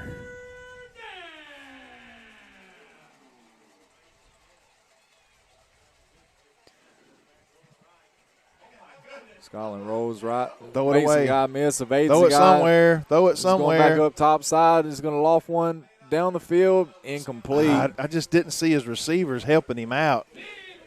They got to run to an open spot. Scotland did everything he could. He was running for his life, literally, and had an opportunity. I just didn't see the receivers, again, try to help him out there well enough.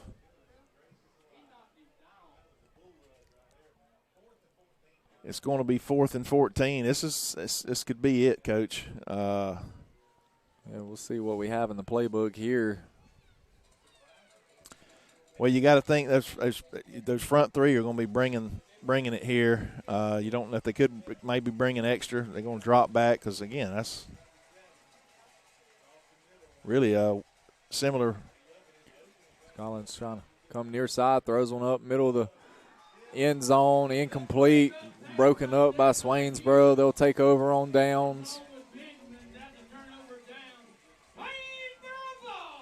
Man, we needed a penalty there or something. Not going to get it. We're going to give up the ball here on the 20. I think it's sitting right on the 20-yard line with 8:51. Raiders in desperate mode here, so it just doesn't get out of hand. Yeah, you know, Swainsboro's going to try to run the clock. We'll need to be trying to strip that ball out as much as possible and try to make something happen here. There's a handoff to 19. He's out more than enough for a first down. He's going to pick up about 15 on that first down run. Well, I know for certain, you know, I've heard him talking about this kid. He's going to be trouble the next 3 years for their opposing teams. I'm not sure where Swainsboro ended up, what region they ended up in as far as their region alignment. But I think are they still in it with Toombs? No, Toombs moved up. Okay.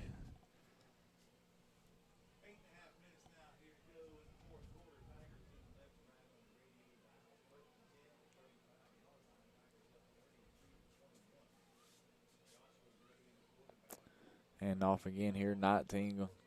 Try the right side again, enough for a first down and then some, running through some guys. He'll get to the 46-yard line. Talk about a kid that's probably about 5'8", 190 pounds, maybe 195 pounds. Probably a little less than 200, which is pretty stout for a 5'7", 5'8" kid, but low center of gravity. Very strong. They've already mentioned squatting over 500 pounds as a freshman.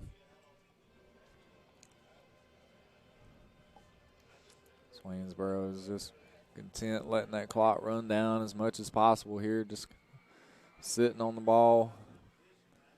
There's that handoff, 19 again.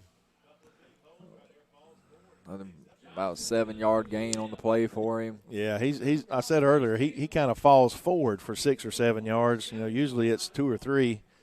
He just kind of leans and pushes, and he's over halfway home there for a first down. So it's going to be second and short, a short 3, 7:07 on the clock, continues to tick down.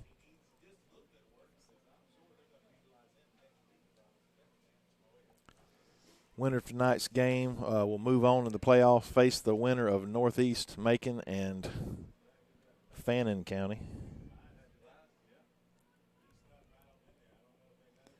Snap to the quarterback. Be another handoff. Big hole up the middle. There's number 9. He's down inside the 10-yard line. Huge gain on that run for Swainsboro.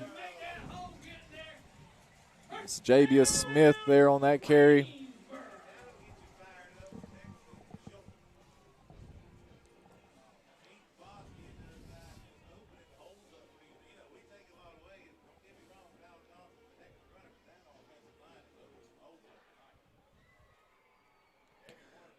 Clock's under 6 minutes, 22 seconds to go in this ball game. Going to be first and goal from the 9 for Swainsboro here.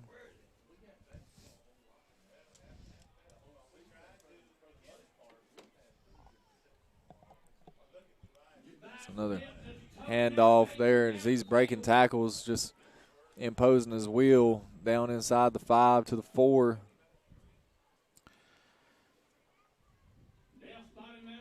Couple scores here. East Lawrence is close to us, but Heard County, the number 1 seed in this tournament, is 42-0 over East Lawrence late. Toombs 26-0 over Temple. That was in the third quarter. And a lot of these teams are in the third quarter because we started early. Wheeler, who finished the season undefeated, is winning 28-14 over Manchester. There's a handoff there to Smith. He's going to go across the goal line. It's going to be another score for Swainsboro. It's going to make it 39-21.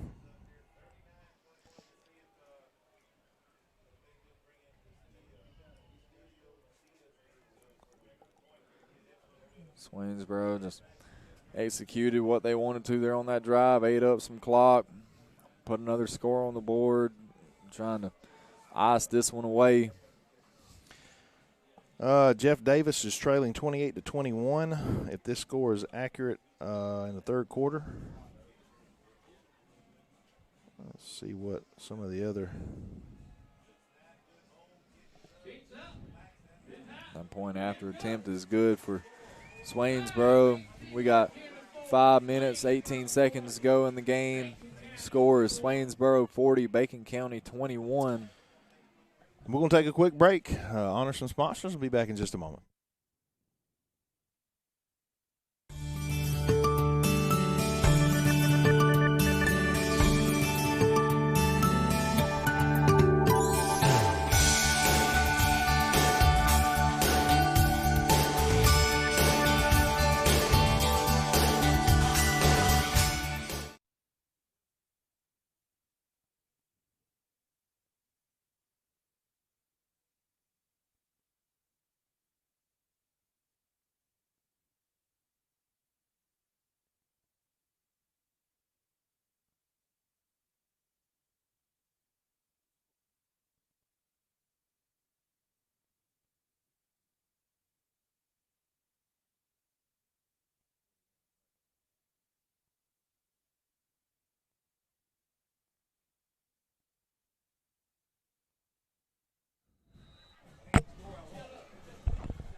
All right, there's a kick to the Red Raiders.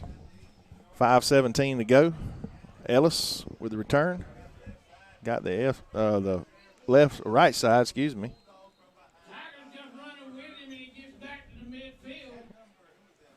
This will be our best field position after a kickoff. Looks like it'll be at about the 46. The Raiders will take over. 1st and 10, 5:08. Well, it would take a miracle now for sure. We're talking a stop, onside kick, recover, score, all that good stuff.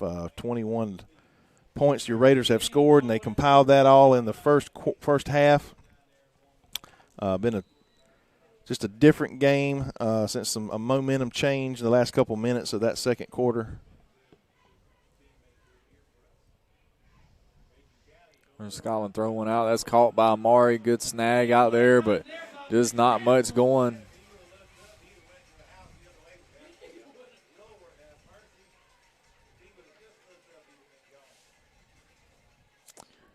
Going to be 2nd and about 8.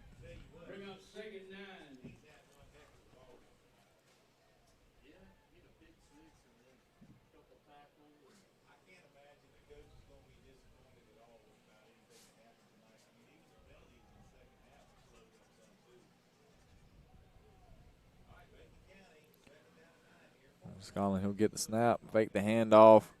It's going to be a keeper there off the right side. So he'll get upended for about a gain of 2, I don't like to see that play anytime, much less with 4 minutes to go, down by 19. Your quarterback running, and we all know, Scotland is not a fastest guy on the field. He's not a slow kid by no means, but that's not the play call I want to see. We're going to run some time off this clock. Looks like a little more than necessary, but 3:48 on the clock. Rolls out. Threw it just a little too hard.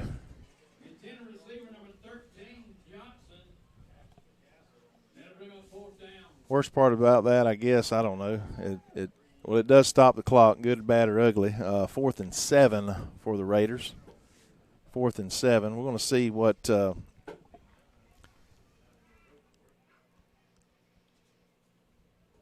we got here. We've got to go for it here in this situation. 3:42 on the clock.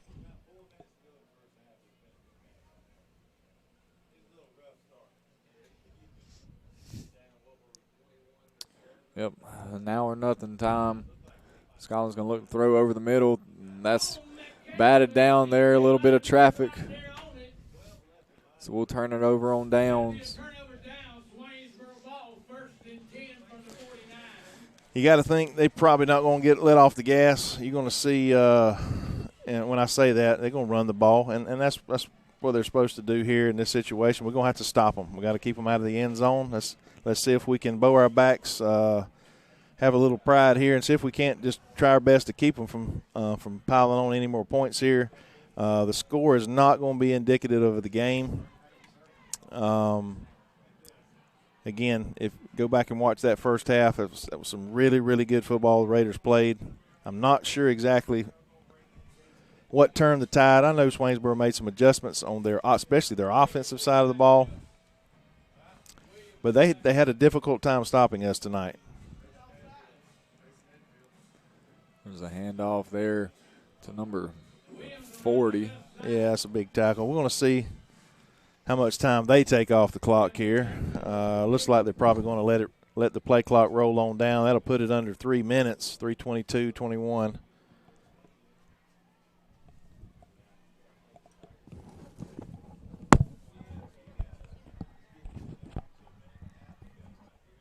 Again, we started this has been a quick game. You're talking about 9:15 here.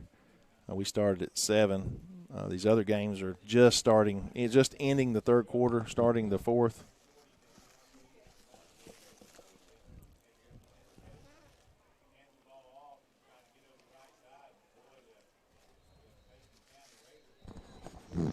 Raiders swarm there, get a big tackle there behind the line of scrimmage. The clock's going to continue to run, 2:40:37. Again, we can kind of see the writing on the wall here as the time continues to go down. We want to thank all of our subscribers, all of the folks who's tuned in all season long for football, for softball, for everything. We want to thank our sponsors for giving us the opportunity. We want to thank our administration. Mr. Charlie Powell is a big fan of what we do. Our principal, assistant principals, our athletic director is very supportive. Shook Parker. We want to giving us the opportunity and the ability to do what we do. I want to thank Jessica Boatwright, my CTA director, who is probably one of my biggest fans of our program. And again, we thank the subscribers, you that help to put a little bit of change back in our pockets here at the school and my program, giving us to be able to support these young people as we travel around. I don't know how many miles we did this year. I usually tally them up at the end, and the amount of time we spent on the road and on the broadcast. The AI cameras come in handy, for the home games and softball and baseball, and in the gymnasium. Basketball has started. You've seen those live events first of the week, and we got, I think, a home game tomorrow, a couple games tomorrow, but and soccer and all that rolls around. But we really enjoy these live broadcasts, the manual broadcasts here. From BCTV Red Raider Broadcasting.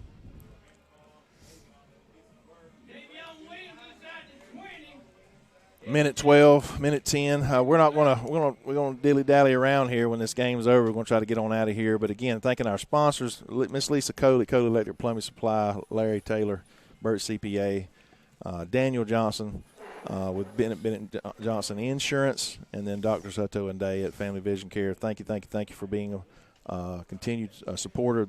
All of those are year-long sponsorships. You'll see their names on all of our live broadcasts unless something's going crazy. But thank them for a continued support of our program, which I feel like it's one of the best in the state. We've been at it at one of the earliest schools in the NFHS network,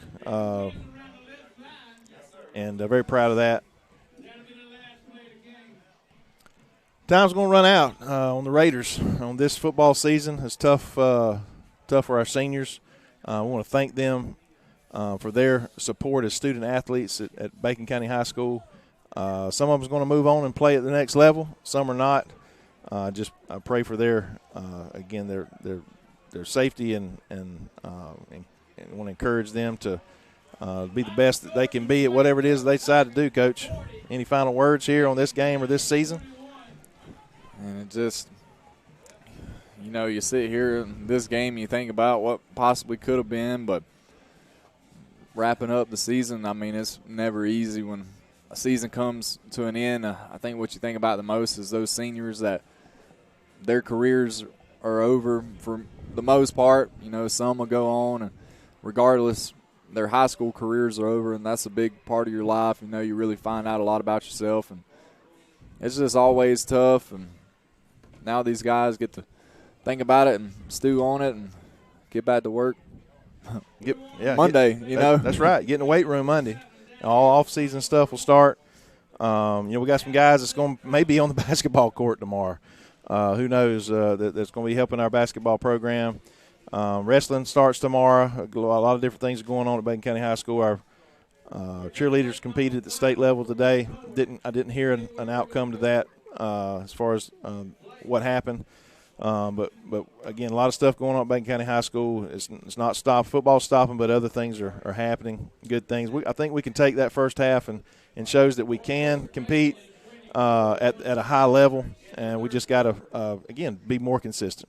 I want to thank this coaching staff, new staff this year, for everything they've done. It's a young staff. I've kind of joked about it. If it wasn't for Coach Brown on the staff, we probably might still be the youngest staff on average in the state in any classification, but kind of joke about that. But I think these guys are doing a pretty good job, and we just wish them the best as well in this offseason to get these guys prepared for next year.